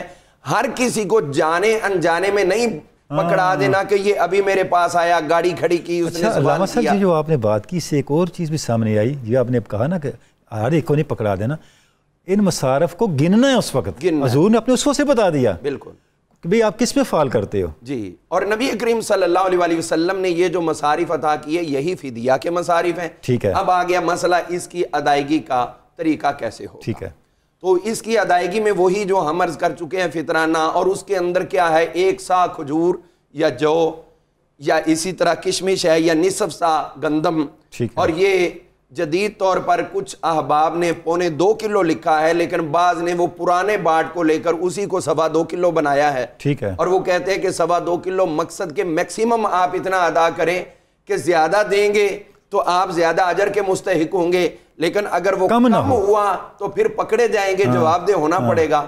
آج ہم ڈھونڈتے ہیں، علامہ تنولی صاحب آپ بتائیں فدیہ کیا ہے، تو آپ بتائیں گے یہ اتنا بنتا ہے۔ خان صاحب آپ بتا دیں کتنا ہے، کہیں گے اتنا بنتا ہے، گنجائش 10 15 20 30 علماء سے پوچھتے ہیں اور کالیں کرتے ہیں، لیکن جب عام دنوں کی بات ہے، لوڈ کروانا ہے 2000 کا کروا لو، 3000 کے اتنے جی ملیں گے، فلاں اتنا مل جائے گا۔ یعنی اپنے کاموں کے لیے تو ایک سے بڑھ کر ایک، اور لباس لینا تو برینڈڈ ہونا چاہیے، جوتے اس طرح ہونے چاہیے، وہاں خرچے کی نہیں سوچتے، وہاں پہ برانڈ سوچتے ہیں۔ اور جب رب کائنات کے مقرر کیا ہوا اہداف کی بات آتی ہے تو ہم اسی لیے کالیں گھماتے ہیں کہ کوئی ہمیں کم سے کم بتائے تو ہم اس کو فالو کریں۔ تو خود دیکھ لیں کہ آپ نے خود کو کس درجے پہ رکھا ہے اور اللہ کی ذات کو کس درجے پہ رکھا ہے، تو میکسیمم اس کی طرف جانا چاہیے۔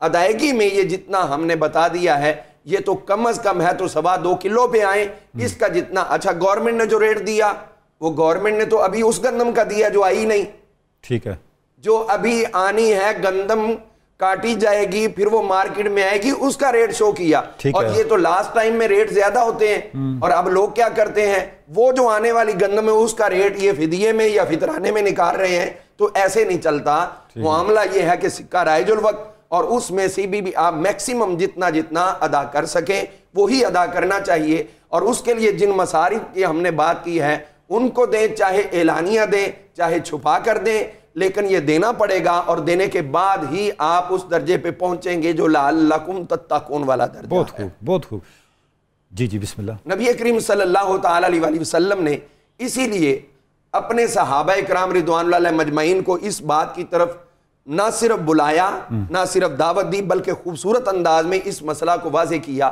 حضور صلی اللہ علیہ وسلم کی خدمت میں ایک ایسے بوڑھے صحابی حاضر ہوئے جو لاٹھی ٹیک ٹیک کر آئے تھے اور بڑی مشکل سے آئے تھے، تو آپ سے عرض کرتے ہیں حضور میں روزہ رکھوں یا فدیہ دوں؟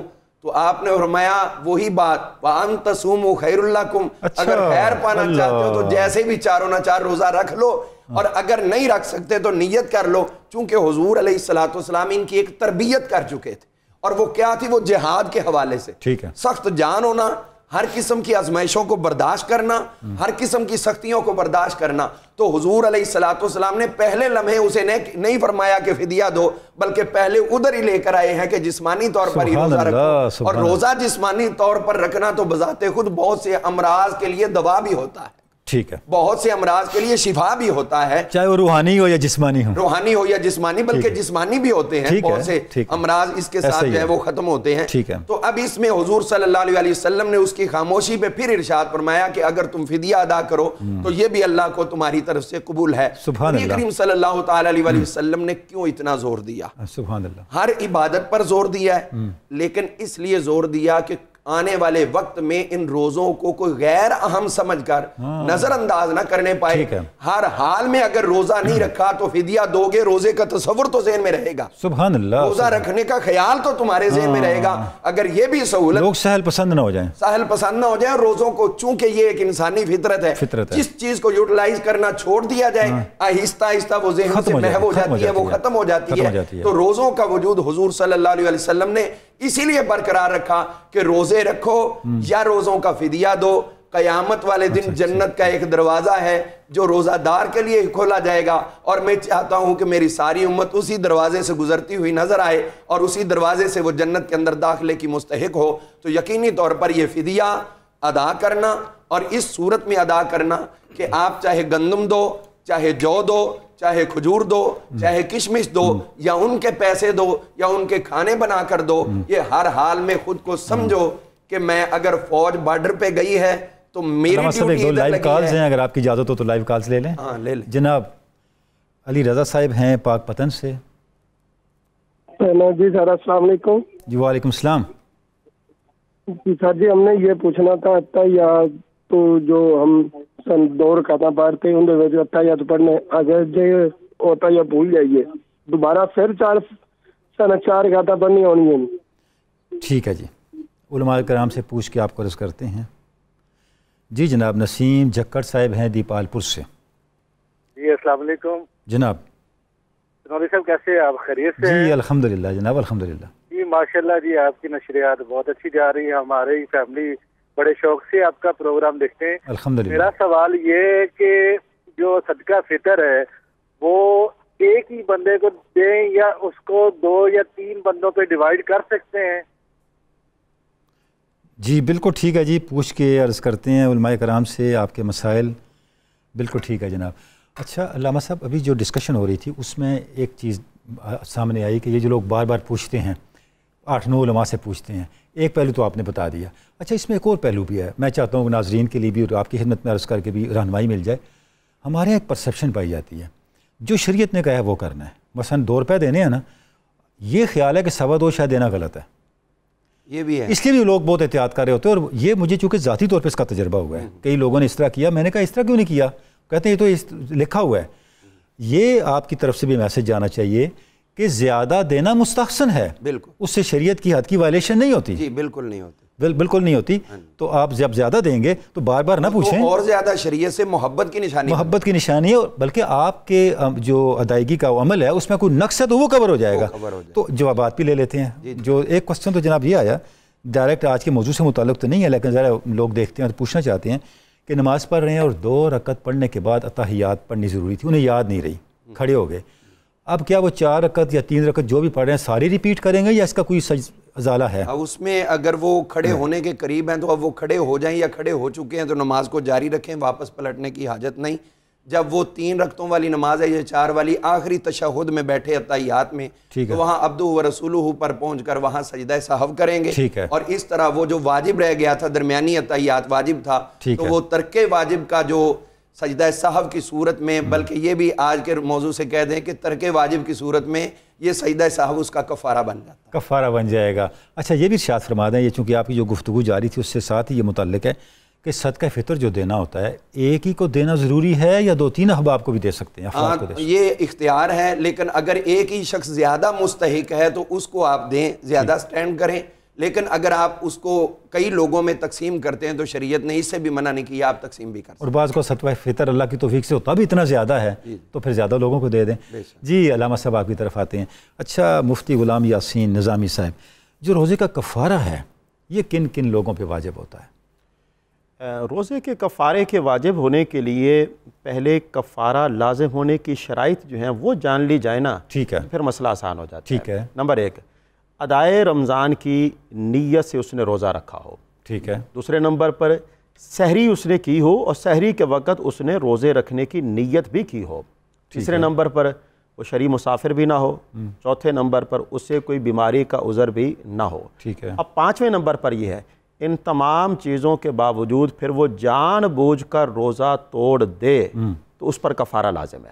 ٹھیک ہے، کیونکہ یہ عمل ناجائز بھی ہے، حرام بھی ہے، اس روزے کی قضا کرنا بھی اس پر لازم ہے اور کفارہ ادا کرنا بھی اس پر لازم ہے۔ ٹھیک ہے، یہ 5 شرائط پائی جائیں گی تو کفارہ اس پر لازم آئے گا، خواہ کوئی بھی فرد ہو۔ ٹھیک ہے، ہماری مائیں بہنیں بیٹیاں وہ بھی اہتمام کرتی ہیں، ان کے لیے بھی ہے، ہمارے بھائیوں کے لیے بھی ہے کہ جن کے اندر یہ شرائط پائی جائیں گی تو ان شرائط کے پائے جانے کی وجہ سے ان پر کفارہ ادا کرنا لازم ہے۔ میں ایک بار پھر یہ والی بات عرض کر دوں، کفارے کی ادائیگی کے ساتھ اللہ کے حضور توبہ طائب ہونا بھی لازم ہے۔ ٹھیک ہے، استغفار کرنا، توبہ کرنا یہ بھی ضروری ہے۔ ٹھیک ہے، اور اس کے ساتھ ساتھ اگر یہ والی شرائط نہیں پائی جائیں گی تو ان شرائط کے نہ پائے جانے کی صورت میں اس پر صرف روزہ قضا کرنا جو ہے وہ لازم ہے۔ مثال کے طور پر ایک آدمی جو ہے وہ اسے اچانک عذر لاحق ہو گیا، ایسی بیماری تھی کہ جس سے بچنا جو ہے وہ بہت مشکل تھا، اس نے روزہ رکھا ہے۔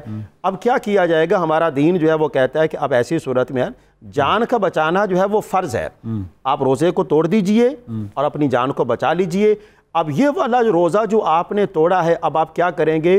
بعد میں جو رمضان گزر جائے گا تو رمضان کے گزر جانے کے بعد اب آپ نے اس روزے کی قضا کرنی ہے۔ یہاں پر ایک اور بات بھی ہے، اگر روزہ فرض کریں کہ ٹوٹ جاتا ہے تو ٹوٹ جانے کے بعد جو بقیہ دن ہے وہ ایسے عام لوگوں کی طرح کھاتے پیتے ہوئے نہیں گزاریں گے، بلکہ احترام رمضان کے تقاضوں کے پیش نظر اس کے اندر بھی اپنے آپ کو روزے داروں کی طرح رکھا جائے گا تاکہ رمضان المبارک کا ادب و احترام جو ہے وہ برقرار رہے۔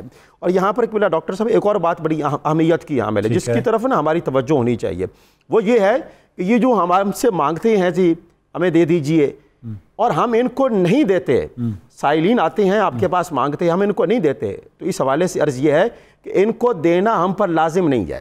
اچھا، یہ جو سوال کرنے والے ہیں ان کو دینا ہم پر لازم نہیں ہے، اور ان کو نہ دینے کی صورت میں ہم پر کسی قسم کا کوئی گناہ بھی نہیں ہے۔ ٹھیک ہے، اصل میں یہ ہے کہ جو مصارف زکوٰۃ بیان کیے گئے ہیں، جو مصارف صدقات بیان کیے گئے ہیں، جو صلہ رحمی والے رشتے بیان کیے گئے ہیں، ان کو دینا یہ باعث اجر و ثواب ہے، اور اگر ان کو نہیں دیں گے تو نہ دینے کی صورت میں ہم پر گناہ بھی ہے، اور کل قیامت والے دن اس کوتاہی کی وجہ سے اللہ کی بارگاہ میں ہمیں جواب دے بھی ہونا پڑے گا۔ اگر اجازت ہو تو ایک دو لائیو کالز لے لیں۔ جی السلام علیکم۔ جی وعلیکم السلام۔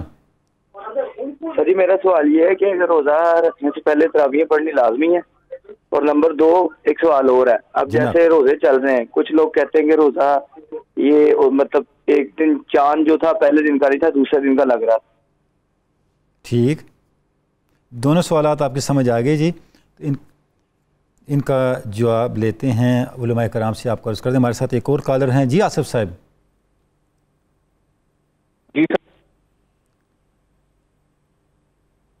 جی شاید جی آصف صاحب۔ کہا کہ یہ جو ہم بہنوں کو عید دیتے ہیں وہ کس کیٹیگری میں آتی ہے جی؟ بالکل ٹھیک ہے جی، یہ بھی پوچھتے ہیں علماء کرام سے تو پھر آپ کی خدمت میں عرض کرتے ہیں جناب علی۔ اچھا جی مفتی صاحب آپ اپنی بات مکمل کر لیں پھر جوابات پہ آتے ہیں۔ جی میں یہ عرض کر رہا تھا کہ یہ جو ہم سے مانگتے ہیں، تقاضا کرتے ہیں، ان کو دینا ہم پر لازم نہیں ہے۔ ٹھیک ہے، نہ دینے کی صورت میں ہم پر کسی قسم کا گناہ بھی نہیں ہے۔ ٹھیک ہے، ہمارا دین ہمیں کہتا ہے کہ یہ جو مال ہم نے آپ کو دیا ہے کہاں خرچ کیا ہے یہ کل قیامت والے دن پوچھا جائے گا۔ ٹھیک ہے، اس ایلیمنٹ کو آپ نے اپنے پیش نظر رکھنا ہے۔ ٹھیک ہے، جن کو خرچ کرنے کے حوالے سے اللہ پاک نے قرآن عزیز میں اس کے پیارے حبیب نے تعلیمات دی ہیں، ان پر خرچ کرنا یہ آپ کے لیے لازم ہے۔ اگر نہیں کریں گے تو نہ کرنے کی صورت میں آپ پر گناہ بھی ہے، اور کل قیامت والے دن اللہ کی بارگاہ میں آپ کو جواب دہ ہونا بھی پڑے گا۔ بہت بڑی احتیاط آپ نے بتا دی، بہت بڑی احتیاط ہے، دائیں بائیں خرچ کرتے رہتے ہیں اور جن پہ کرنا ضروری ہے ان کو نظر انداز کر دیتے ہیں۔ اچھا، کفارے کے حوالے سے مفتی صاحب ایک جو اکثر لوگ پوچھتے بھی ہیں، ایک ابہام ہے، یہ ارشاد فرما دیں کہ ایک روزہ توڑ دیا اس کا کفارہ، اگر زیادہ روزے توڑ دیے تو وہ کفارہ اتنا ملٹیپلائی ہوتا جائے گا؟ نہیں، اس حوالے سے عرض یہ ہے کہ اگر بہت سارے روزے جو ہے نا وہ اس نے توڑے ہیں جماع کے علاوہ، ٹھیک ہے، جو عمل مباشرت ہے اس کے علاوہ، ٹھیک ہے، اگر بہت سارے اس نے روزے توڑے ہیں تو تمام روزوں کا جو کفارہ ہے وہ ایک ہی صورت میں ادا ہو جائے گا، اس کے لیے ہر ایک کی طرف سے علیحدہ علیحدہ کفارہ ادا کرنے کی ضرورت نہیں ہے۔ لیکن جو یہ والا معاملہ ہے نا، دوسرا معاملہ جو میں نے آپ کے سامنے عرض کیا ہے، اگر وہ بھی ساتھ میں اس کا اہتمام وہ ہو جاتا ہے اس سے، تو ایسی صورتحال میں اس کا کفارہ بھی وہ ادا کرے گا۔ جی اجازت ہو تو ایک لائیو کال لے لیتے ہیں۔ جی سجاد صاحب آزاد کشمیر سے کچھ پوچھنا چاہ رہے ہیں؟ جی میرا سوال ہے۔ جی ارشاد فرمائیں۔ جی میں پوچھ رہا ہوں کہ جو فدیہ کے حکم ہے، اگر فرض کریں گھر میں سے کسی شخص نے بیماری کے باعث روزہ نہیں رکھا تو اس میں جو اگر وہ افطاری دیتے ہیں چند لوگوں کو تو کیا 60 لوگوں کا آنا ضروری ہے؟ اگر وہ 60 لوگ ہیں یا نہیں کم ہیں تو کیا گھر والے لوگ بھی اس میں شامل ہو سکتے ہیں اس کھانے میں یا افطار میں؟ ٹھیک ہے جی، علماء کرام سے پوچھ کے عرض کرتے ہیں۔ جی ناظرین کرام، ابھی ایک بریک کا وقت ہو رہا ہے، یہ سوالات ہمارے پاس آئے ہیں، علماء کرام سے ان سوالات کے جواب لے کے بھی آپ کی خدمت میں عرض کرتے ہیں۔ ابھی ہم ایک بریک پہ جائیں گے، آپ ہمارے ساتھ رہیں گے۔ آج کا موضوع ہمارے لیے دینی ضرورت کا حامل ہے، بہت امپورٹنٹ ہے۔ اس بریک کے بعد آپ سے پھر دوبارہ ملاقات ہوتی ہے۔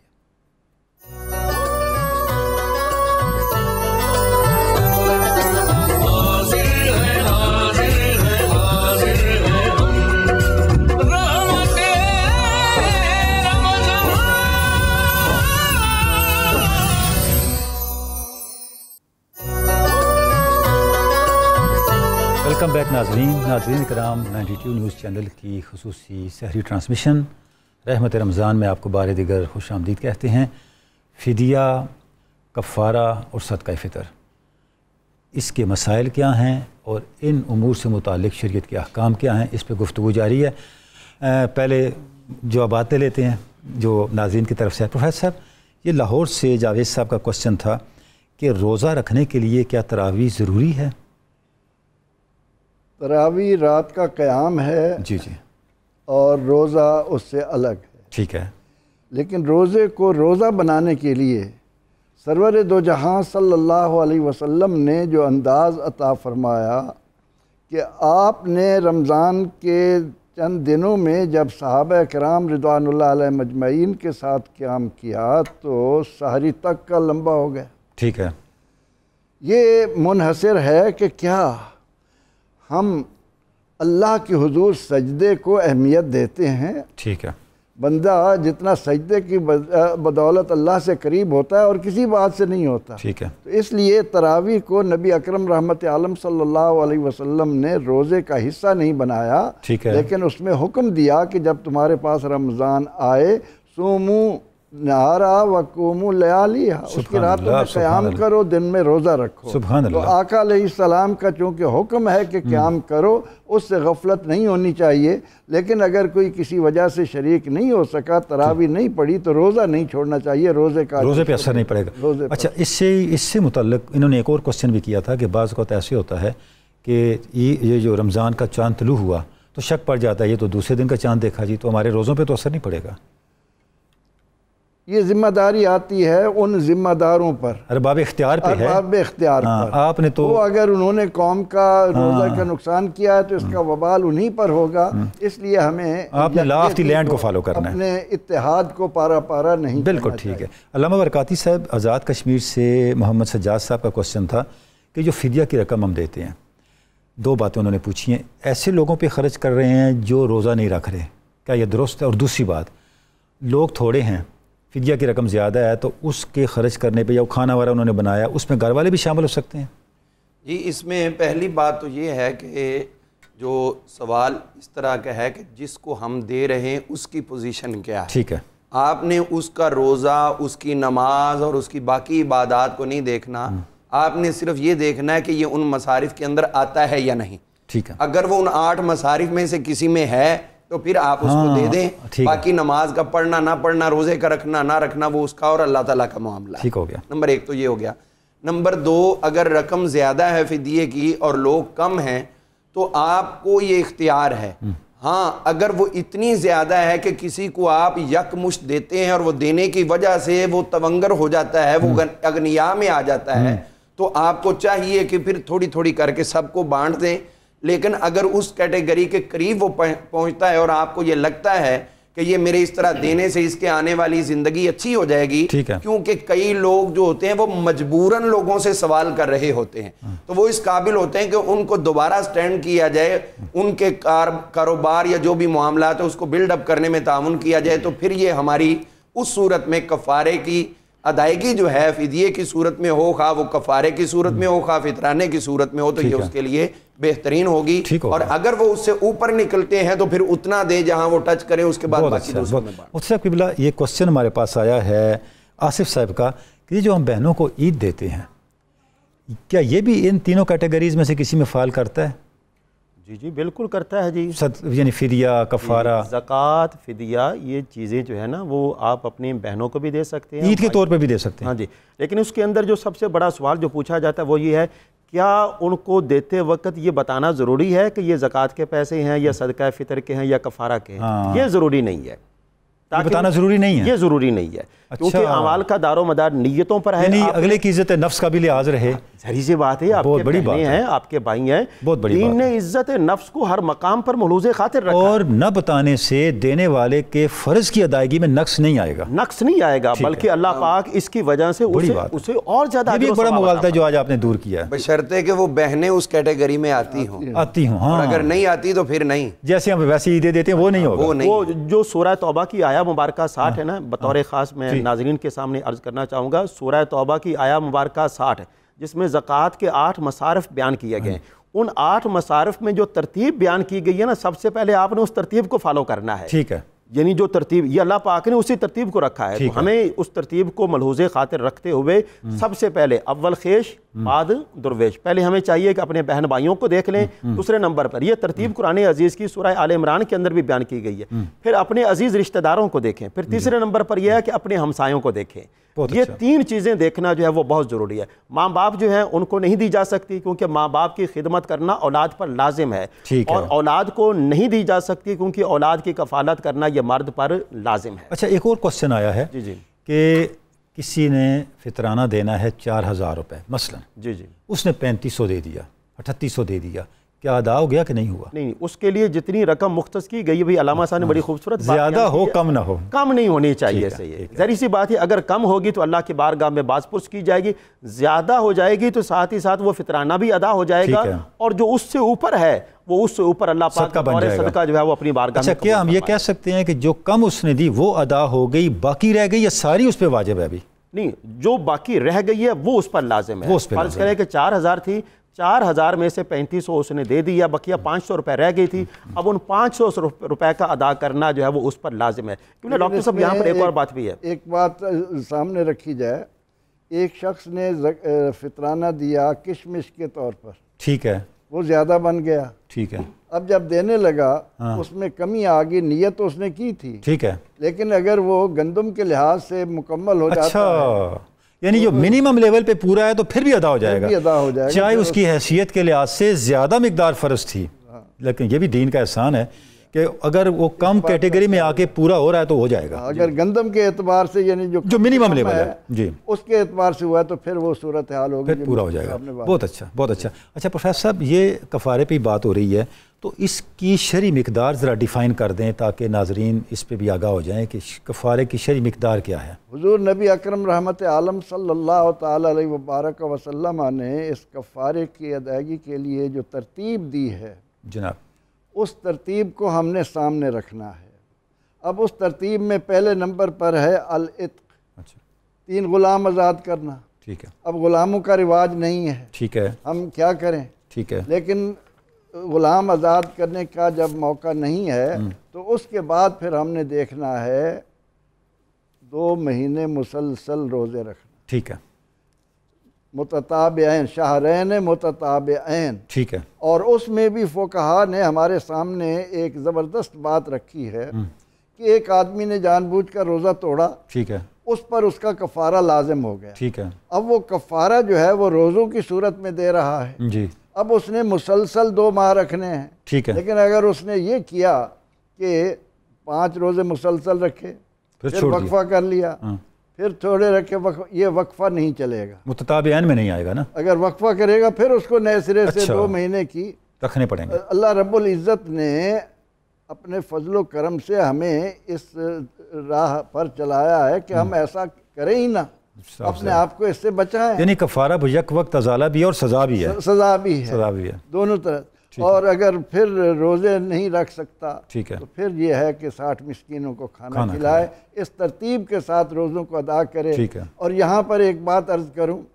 اللہ رب العزت نے اپنے حبیب مکرم صلی اللہ علیہ وسلم کو کیا ایک خوبصورت وصف عطا کیا ہے کہ آپ کی زبان مقدس کو اللہ نے شریعت قرار دے دیا، آپ شارع بھی ہیں اور شارح بھی ہیں، واہ سبحان اللہ۔ اب 28ویں پارے میں وہ جو ایک بوڑھی عورت جی آئی ہے اور اس کا شوہر زیادہ عمر کا ہے، جب ان کے لیے آ جاتا ہے، اللہ کے نبی علیہ السلام فرماتے ہیں کہ تم اس کا کفارہ دو، ٹھیک ہے، تو وہ کہتا ہے یا رسول اللہ میرے پاس ہمت نہیں، میں غلام آزاد کروں، فرمایا 2 مہینے روزے رکھو، یا رسول اللہ میں 1 نہیں رکھ سکتا، تو فرمایا پھر 60 مسکینوں کو کھانا کھلاؤ، یا رسول اللہ یہ نہیں، پھر اتنے میں 1 ٹوکرا کھجوروں کا آ جاتا ہے، آپ فرماتے ہیں کہ یہ لے جاؤ، اس کو بانٹ دو، تمہارا کفارہ ہو جائے، یا رسول اللہ اس سے بڑھ کر مجھ سے بڑا تو مدینہ منورہ میں شاید ہی کوئی ضرورت مند، لد بھی دے دیتا، لدان والا بھی دے دیتا، سواری بھی دے دیتی، سبحان اللہ۔ یہ بات کس انداز سے کیا عطاؤں کی انتہا ہے، امت کو آقا علیہ السلام کے ساتھ محبت کا، سبحان اللہ سبحان اللہ۔ علامہ صاحب ایک مشکل سے سوال ہے، ابھی پروفیسر صاحب نے بھی ذکر فرمایا کہ کفارے میں ہے غلام آزاد کرنا، آج کل کے ماحول میں تو ایسی کوئی صورتحال نہیں ہے، تو اس کا کیا کوئی کرنا چاہے، میں اسی پہ عمل کرنا چاہتا ہوں تو اس کی بھی کوئی صورت بن سکتی ہے؟ اس کے اندر پہلی بات تو یہ ہے کہ ہمیں دیکھنا ہے کہ کفارے کی اہمیت کیا ہے، پھر ہم اس کی کیٹیگریز کی طرف جائیں۔ ٹھیک ہے، ٹھیک ہے۔ پہلے نمبر پر تو 3 کفاروں کا قرآن پاک نے ذکر کیا ہے سیدھا سیدھا، ٹھیک ہے، اس میں سے ایک تو قسم کا کفارہ، ٹھیک ہے، اس کا ذکر کیا ہے، ٹھیک ہے، حج کے کچھ امور کے حوالے سے کفارے کا ذکر کیا ہے قربانی کے نہ ہونے کی صورت میں، اور تیسری صورت جو وہ زہار کی ہے، ٹھیک ہے، اور جو ابھی قبلہ نے حوالہ دیا تھا 28ویں پارے کے پہلے رکوع کا، جی جی، تو حضور صلی اللہ علیہ وسلم نے صحیح بخاری شریف کے اندر وہ ارشاد فرمایا کہ جو زہار کا کفارہ ہے وہی روزے کا کفارہ ہے، ٹھیک ہے۔ تو اب جب وہ روزے کا کفارہ بن گیا تو اب یہ کہنا کہ غلام آزاد کرنا اور میں وہی آزاد کروں گا، تو اللہ تعالیٰ بہتر جانتا تھا، اور حضور علیہ السلام نے جو تشریح فرما دی وہ ہم سے بہتر جانتے تھے کہ اگر ایسی صورت ہوتی تو وہ جسٹ ایک ہی بات کرتے کہ غلام آزاد کرنا، پھر باقی چیزیں ذکر کرنے کی حاجت نہیں تھی، باقی آپشن نہ دیتے، پھر یہی کہتے کہ غلام آزاد کرو، لیکن آپ کا یہ فرمانا کہ اگر یہ نہیں ہے تو 2 مہینے کے متتابعین مسلسل روزے رکھو، سبحان اللہ، وہ بھی نہیں تو پھر 60 مسکینوں کا کھانا، یہ بار بار اتنے آپشن دیے ہی اسی لیے گئے ہیں کہ اگر ایک ممکن نہ ہو تو دوسرے پہ آ جاؤ، دوسرا نہیں تو تیسرے پہ آ جاؤ۔ برکاتی صاحب ماشاءاللہ آپ ہر دفعہ کوئی ایسی نئی بات سے ہمیں آگاہ کرتے ہیں، یعنی اس حدیث میں یہ تعلیم موجود ہے، بلکہ کہنا چاہیے بشارت موجود ہے کہ غلامی ختم ہو جائے گی، ختم ہو جائے گی، سبحان اللہ۔ اور اگر ایسا ممکن نہ ہوتا تو پھر وہ ذکر آگے کرنے اگلے جو 2 آپشن دیے اس لیے ہیں کہ غلامی اسلام ختم کرے گا، ختم کرنا چاہتا ہے، اور اسی لیے حضور صلی اللہ علیہ وسلم نے جو بھی چیزیں بیان کی جگہ جگہ غلامی ختم کرنے کی بات کی۔ رمضان المبارک آتا، غلامی تو نہیں، غلامی کے قریب قیدی ہوتے ہیں، وہ غلام نہیں ہے لیکن قریب ہوتے ہیں، تو جیسے ہی رمضان المبارک آتا حضور صلی اللہ علیہ وسلم قیدیوں کو آزاد فرما دیتے، تو اسی طرح قدم قدم پہ آپ نے غلاموں کو آزاد کرنے کا جو درس اور سبق دیا، اور پریکٹیکلی آپ بذات خود بھی فرماتے تھے، اور حضور کے صحابہ بھی اتنے متاثر تھے کہ حضرت عثمان غنی رضی اللہ عنہ ہر جمعے کو غلام آزاد کیا کرتے تھے، تو یہ کوئی حرف آخر تو نہیں ہے کہ آج غلامی ختم ہوئی اور اب یہ قیامت تک ختم رہے گی، آنے والا دور پتہ نہیں کیسا ہوگا، کس طرح کا ہوگا، وہ دوبارہ سلیوری شروع ہو سکتی ہے، کی اہمیت موجود ہوگی، تو اسی لیے اس وقت پھر یہ آیتیں کفایت کریں گی، اس دور کے غلاموں کے لیے یہ آیتیں اس وقت کافی بشارت ہوں گی۔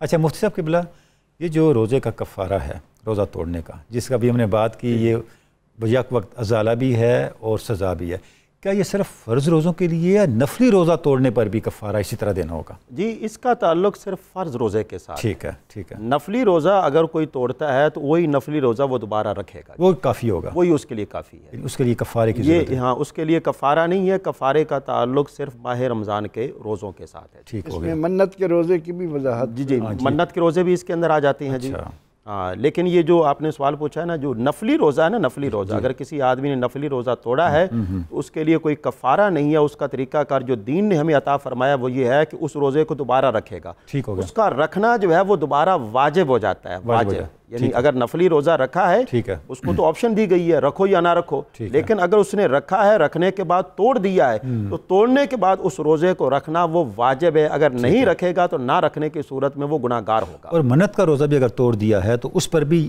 اس طرح کا کفارہ نہیں ہوگا بلکہ صرف رکھنا ہوگا دوبارہ. جی یعنی اس پہ یہ سزا نہیں آئے گی. بالکل ایسے. بہت خوب بہت خوب. ناظرین کرام, گفتگو جاری ہے.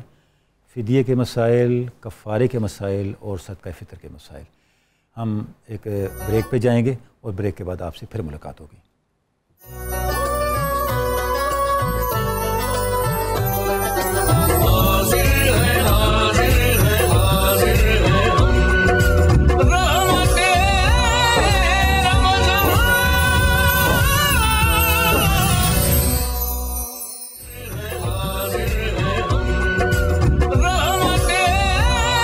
ویلکم بیک ناظرین کرام, آپ کو 92 نیوز چینل کی سحر ٹرانسمیشن رحمت رمضان میں دوبارہ خوش آمدید کہتے ہیں. پروفیسر صاحب, صدقہ فطر ادا کرنے کا سب سے مناسب وقت کون سا ہے؟ صدقہ فطر ادا کرنے کا بہترین وقت نماز عید سے قبل ہے. ٹھیک ہے, چاہے ماہ رمضان ہی ہو. ماہ رمضان ہی. ٹھیک ہے. تو صدقہ فطر جو ہے اس کو عید سے پہلے ادا کر دیا جائے, اس کا اجر و ثواب اور ہے. ٹھیک ہے. اور اس کے بعد جب آپ نے ادا تو کرنا ہے, وہ زندگی میں کسی صورت کبھی بھی معاف نہیں ہے. ٹھیک ہو گیا. رسول اللہ صلی اللہ علیہ وسلم نے اس کی اتنی تاکید فرمائی کہ تمہارے روزے زمین اور آسمان کے درمیان اس وقت تک معلق رہیں گے ٹھیک ہے جب تک تم انسانی ہمدردی کے اسلام کے اس خوبصورت شعار کو پورا نہیں کرو گے. ٹھیک ہے. تو اس لیے بہتر تو یہ ہے. لیکن اگر کوئی شخص یہ کہتا ہے کہ مجھ پر اتنا صدقہ فطر بننا ہے, میں عید کے آنے سے پہلے لوگوں کو غریبوں تک پہنچا دوں تاکہ وہ اپنے بچوں کے لیے کپڑے بنا سکیں, خوراک اچھے مہیا کر سکیں, وہ بھی بہتر ہے. ورنہ یہ ہے کہ اس کے بعد زندگی بھر اس کو ادا کرنا لازم. علامہ برکاتی صاحب, جیسے پروفیسر صاحب نے فرمایا صدقہ فطر کو پہلے ادا کرنے کی اہمیت بتانے کے لیے ایک نقطہ آپ سے پوچھنا ہے. یہ جو فقہا نے کہا ہے کہ نماز عید کے بعد ادا کرنا مکروہ ہے, کیا یہ درست؟ یہ ہم نے سنا مکروہ ہے عید سے قبل ادا کرنا, نہ بعد ادا کرنا. یعنی نماز عید کے بعد جب صدقہ فطر ادا کریں گے ادا تو ہو جائے گا لیکن مکروہ ہوگا. کراہت تنزیہی ہے اس میں, کراہت تحریمی نہیں ہے. ٹھیک ہے. میں دو باتیں اس میں آپ کی اجازت سے عرض کرنا جی بسم اللہ.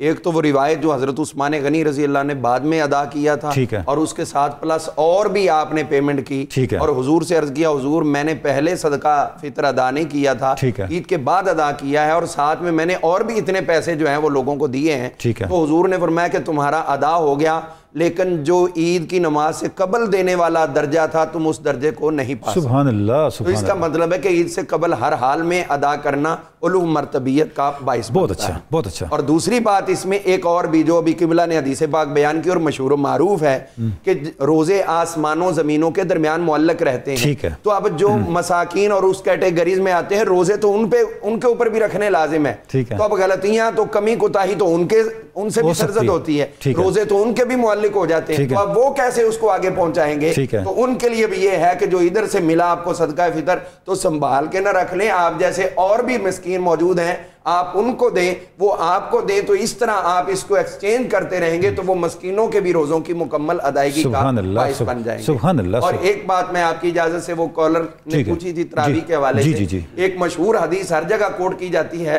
کہ حضور صلی اللہ علیہ وسلم نے صرف 3 دن ادا کی. تو میں اس میں وضاحت کرنا چاہوں گا کہ وہ 3 دن باقاعدہ مسجد نبوی میں آ کے تراویح ادا کی تھی. اس کا یہ مطلب نہیں ہے کہ آپ گھر میں ادا نہیں کیا کرتے, ٹھیک ہو گیا, گھر میں بھی ادا کرتے تھے. اور اس کے لیے مضبوط دلیل وہ ہے جو حضور علیہ السلام کا عمل مبارک ہے کہ آپ رمضان المبارک کی راتوں کو خود بھی جاگتے تھے اور اپنے گھر والوں کو بھی جگاتے تھے. تو اس کا مطلب ہے کہ وہ تراویح آپ گھر میں ادا کیا کرتے تھے, اور یہ باقاعدہ اہتمام کے ساتھ 23, 25 اور 27 شب جو تھی تاک ان میں آپ نے مسجد نبی میں ادا کی ہیں، لہٰذا یہ کہہ کر وزن کم نہیں کرنا کہ ہم نے جناب وہ تراویح ادا نہیں کی، اہمیت اس کی واضح ہو گئی، تراویح کی عبادت اپنی جگہ پر، روزوں کا مفتی معاملہ صاحب اپنی جگہ۔ ایک اس سے متعلقہ جو ابھی ہم کوشچن کر رہے ہیں، صدقہ فطر عید کی نماز سے پہلے ادا کرنا افضل ہے بلکہ ضروری ہے تاکہ کراہت سے بھی بچا جا سکے، کیا یہی معاملہ فدیے کے لیے بھی ہے؟ کفارہ تو ظاہر لمبا کام ہے نا، لیکن اگر مالی صورت میں کوئی کفارہ ادا کر رہا ہو، کیا ان دونوں کے لیے بھی یہی صورتحال ہے؟ فدیے کے لیے رخصت دی گئی ہے۔ اچھا، بعد میں بھی ہو سکتا ہے۔ یہ جو صدقہ فطر ہے نا، یہ واجب ہوتا ہے، یعنی عید کا جو صبح صادق ہے نا، ٹھیک ہے، صبح صادق کے وقت یہ واجب ہو جاتا ہے، ٹھیک ہے، تو اس کا بہتر طریقہ کر جس طرح کہ علامہ صاحب نے پروفیسر پہلے صاحب نے کریں، بیان لیکن فرمایا، اگر فدیہ اور کفارہ بھی پہلے ادا کریں تاکہ عید کے لیے لوگ تیار ہو جائیں، غریب مساکین، افضل تو ہے نا؟ ہاں افضل ہے، اس کے اندر افضلیت کا، لیکن اگر ادا نہ ہو سکے تو بعد میں بھی کریں تو اجر میں کمی نہیں آئے گی، اجر میں کمی نہیں آئے گی۔ ٹھیک ہو گیا۔ بندے کو نا اپنی ضروریات کو سامنے رکھتے ہوئے اس کا اہتمام، ظاہر سی بات ہے جو پہلے ادا کرے گا تاکہ لوگ اپنی ضروریات کو آسان طریقے سے پورا کر سکیں اور اس کا مقصد پورا ہو۔ صدقہ فطر کے مقاصد میں سے یہی مقصد ہے نا، تاکہ جو غریب غربا لوگ ہیں وہ بھی عید کی خوشیوں میں شامل ہو سکیں۔ ناظرین کرام، ایک مختصر سے وقفے کا وقت ہے، ہم نے ایک بریک لینی ہے، آپ ہمارے ساتھ رہیں گے، بریک کے بعد آپ سے پھر ملاقات ہوتی ہے۔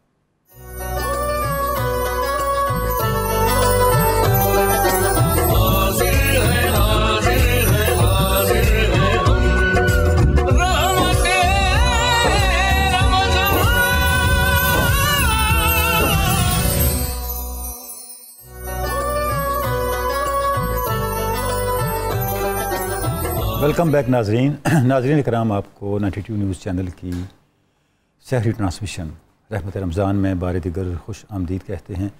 ناظرین اکرام، اب وقت ہوا ہے درس مثنوی کا۔ مولانا روم کی مثنوی معنوی سے ہم کچھ اشعار پڑھتے ہیں اور ان اشعار کے معنی، مفاہیم اور اس میں مولانا نے جو معارف بیان کیے ہیں ہمارے لیے، ان تک پہنچنے کی اور ان کی تفہیم کی کوشش کرتے ہیں۔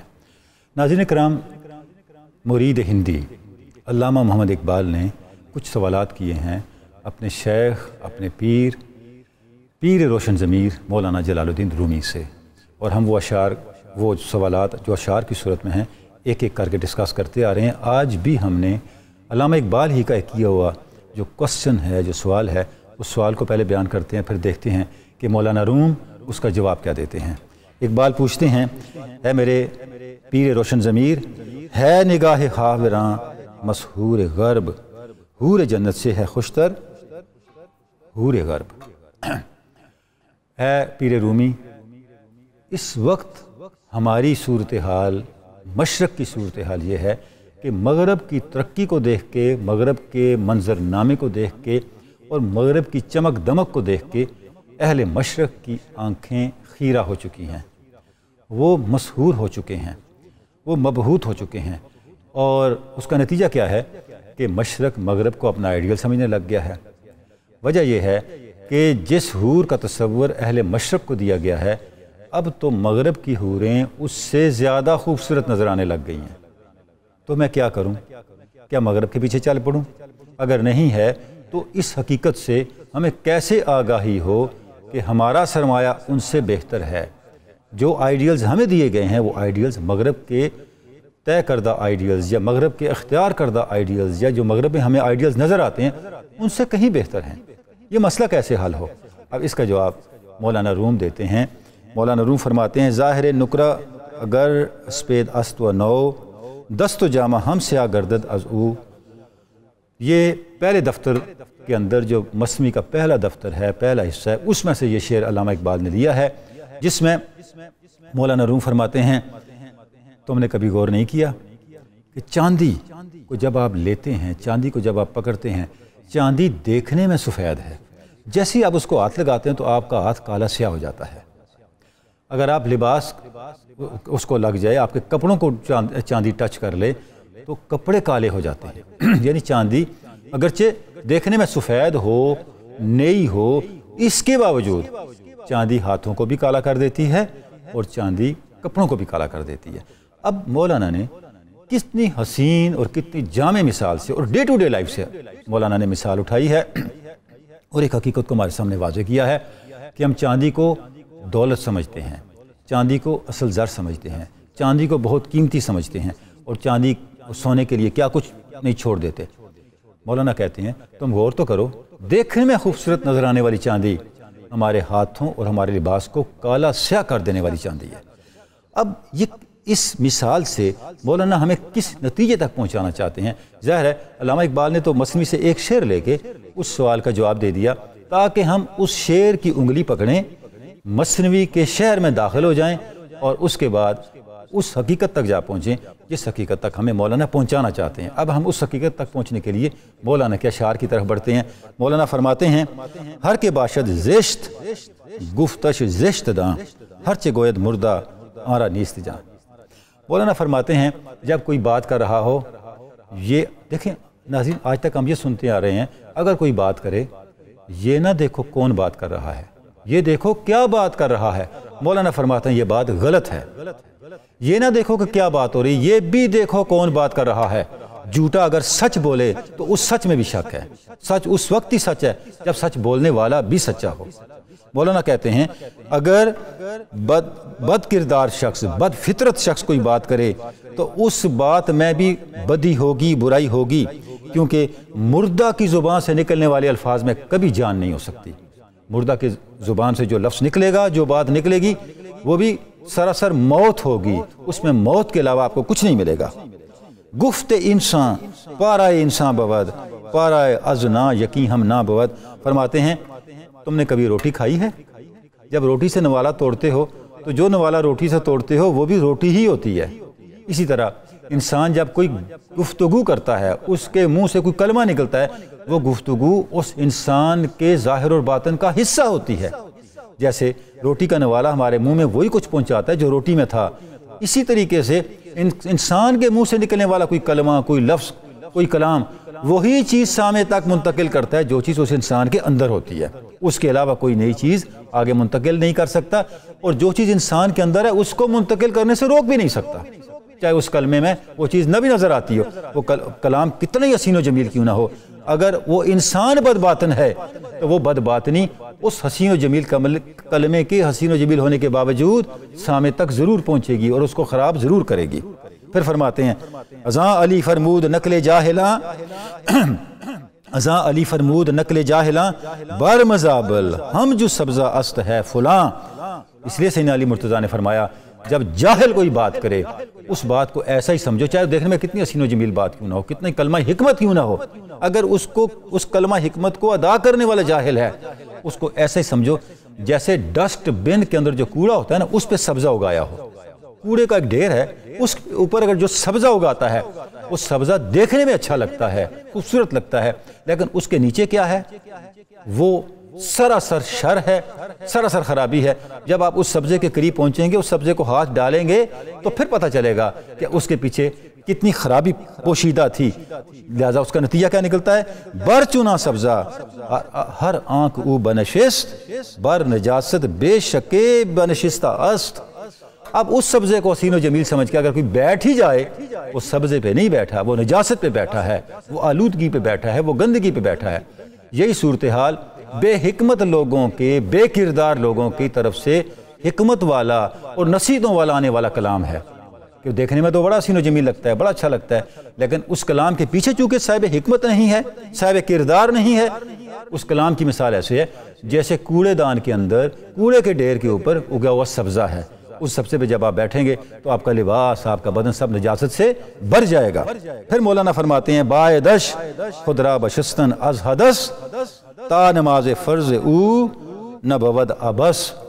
لہٰذا اس سبزے پہ بیٹھنے والے کے لیے ضروری ہے کہ اب وہ اپنے کپڑوں کو دھو لے، اپنے جسم کو دھو لے، کیونکہ اس سبزے کی وجہ سے اس کے جسم کے ساتھ اور اس کے لباس کے ساتھ جو نجاست لگ گئی ہے، اس نجاست نے اس کی ساری عبادات کو، اس کی فرض نمازوں کو تباہ و برباد کر دینا ہے۔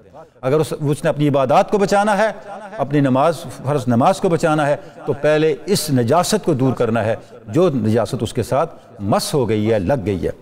اب اس کے بعد مولانا فرماتے ہیں ظاہر نکرا اگر اسپے دست و نو دست و جامہ می سیا گردد ازو۔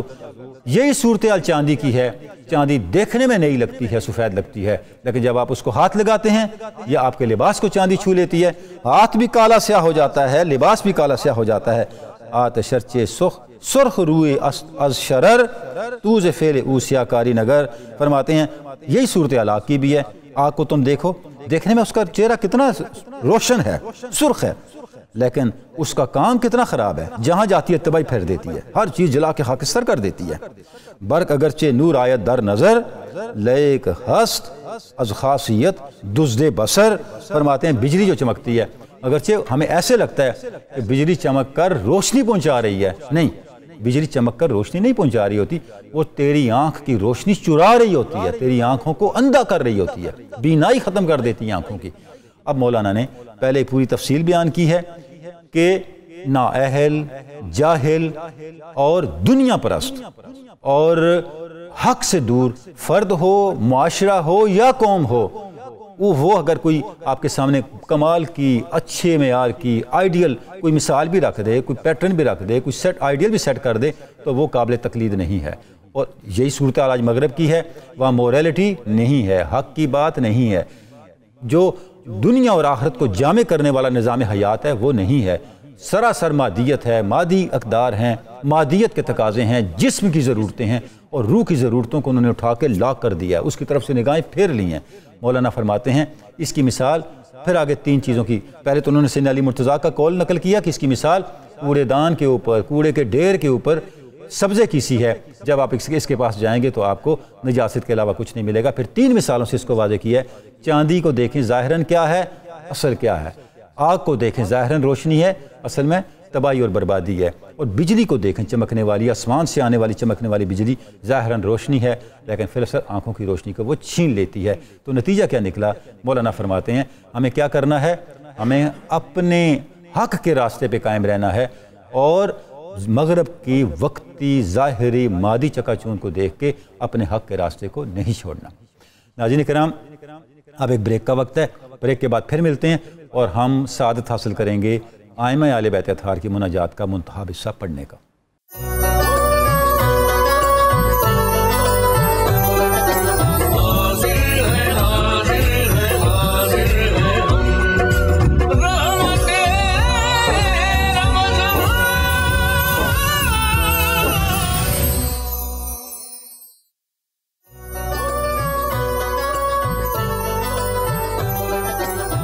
ویلکم بیک ناظرین کرام, آپ کو 92 نیوز چینل کی سحری ٹرانسمیشن رحمت رمضان میں بار دیگر خوش آمدید کہتے ہیں, اور وقت ہوا ہے ائمہ اہل بیت اطہار کی مناجات میں سے منتخب حصہ پڑھنے کا.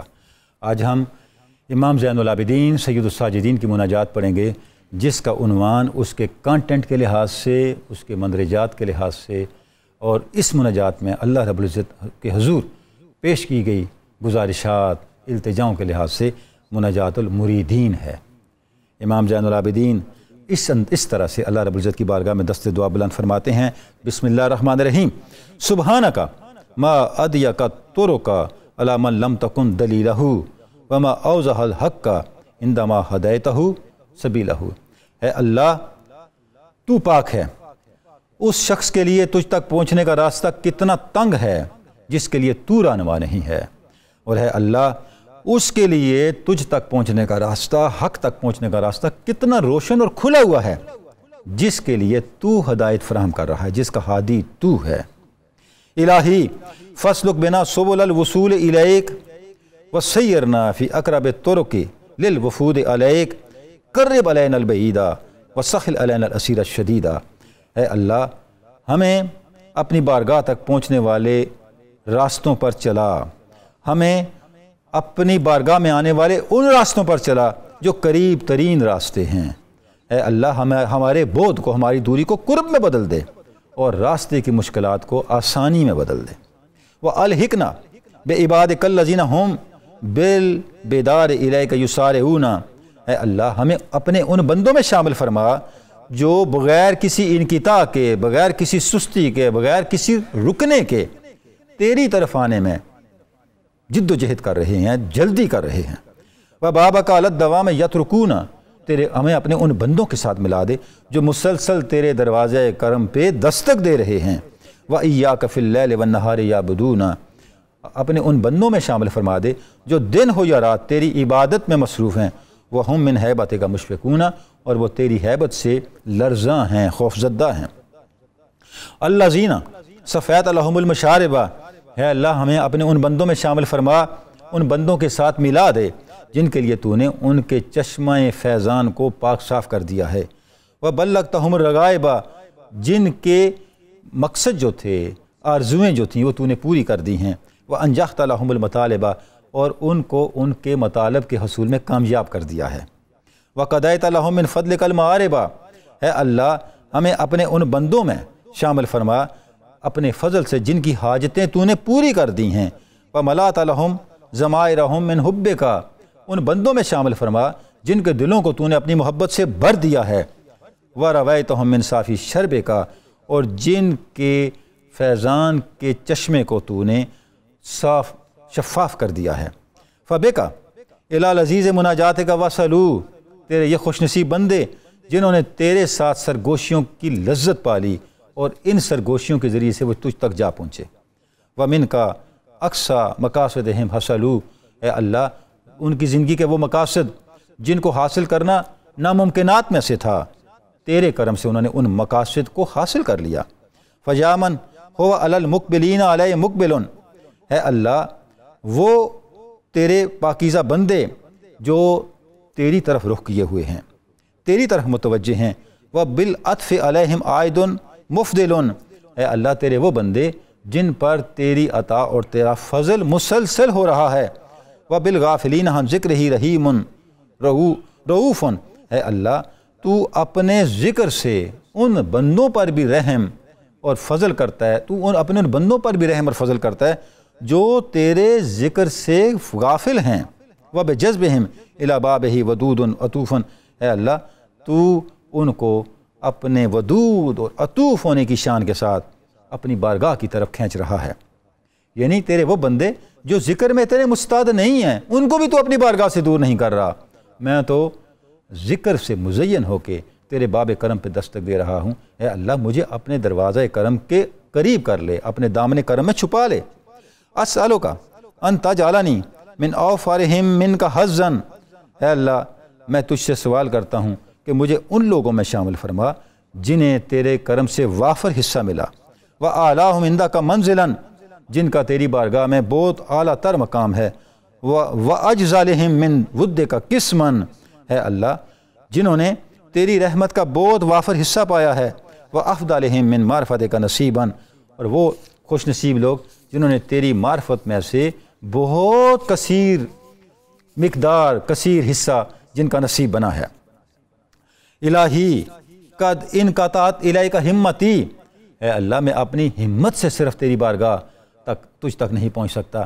کیونکہ یہ وہ کٹھن راہیں ہیں جن کے باعث میری ہمت تو ٹوٹ گئی، وانصرفت نحوک رغبتی، اے اللہ میری چاہت تیری طرف سے پھر رہی ہے اپنی کمزوریوں کے باعث، فانت لا غیرک مرادی، اے اللہ تیرے بغیر میری کوئی مراد نہیں ہے، میرا کوئی مقصد اور منزل نہیں ہے، وَلَكَ لَا سِوَاكَ سَخْرِي وَسُحَادِي، اے اللہ میری نیند بھی تیرے لیے ہے، میری بیداری بھی تیرے لیے ہے، وَلِقَاؤُكَ قُرَّةُ عَيْنِي، اے اللہ میری آنکھوں کی ٹھنڈک بھی تیرے لقاء کے ساتھ ہے، تیری ملاقات کے ساتھ ہے، وَوَصْلُكَ مُنَا نَفْسِي، اے اللہ تجھ کو پا لینا ہی میری دلی آرزو ہے، میں نیند میں ہوں یا بیداری میں ہوں تجھ سے غافل نہیں ہوں، میں خواب میں بھی تجھے بھولوں تو روا رکھ مجھ سے، وہ رویہ جو ہوا کا خس و خاشاک سے ہے، وَإِلَيْكَ شوقی وَفِي مَحَبَّتِكَ وَلَهِ، اے اللہ میری شوق کی منزل تو ہی ہے،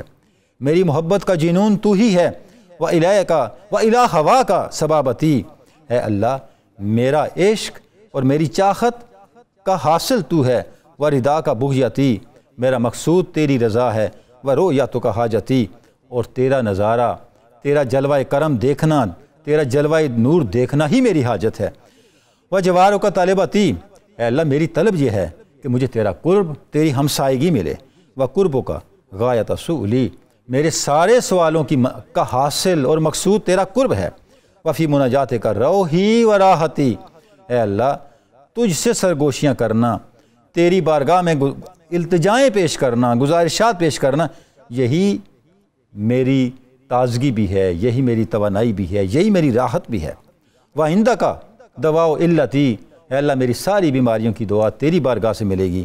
و شفاء غلتی، اے اللہ میرے سوز جگر کی شفا، و برد لوعتی، میرے دل کی ٹھنڈک، و کشف و کربتی، اور میری سختی کا دور ہونا، یہ سب تیرے کرم پہ منحصر ہے۔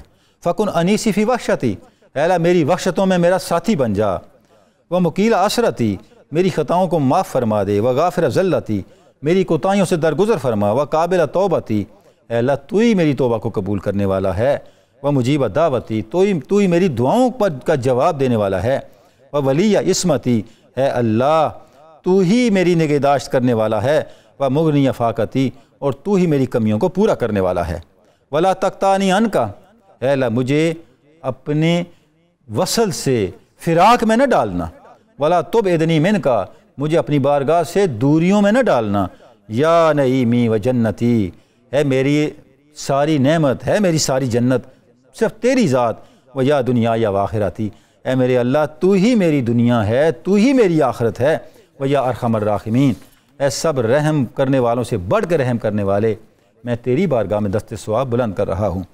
ناظرین کرام، ہم دیکھتے ہیں کہ اس مناجات میں امام زین العابدین اللہ رب العزت کی بارگاہ میں کس طرح اللہ کا وصل مانگ رہے ہیں، کیونکہ بجائے اس کے کہ مملکت میں سے کسی چیز پہ انگلی رکھی جائے، یہ بہتر ہے کہ مملکت کے شہنشاہ اور مالک پر انگلی رکھ دی جائے، اس کا انتخاب کر لیا جائے۔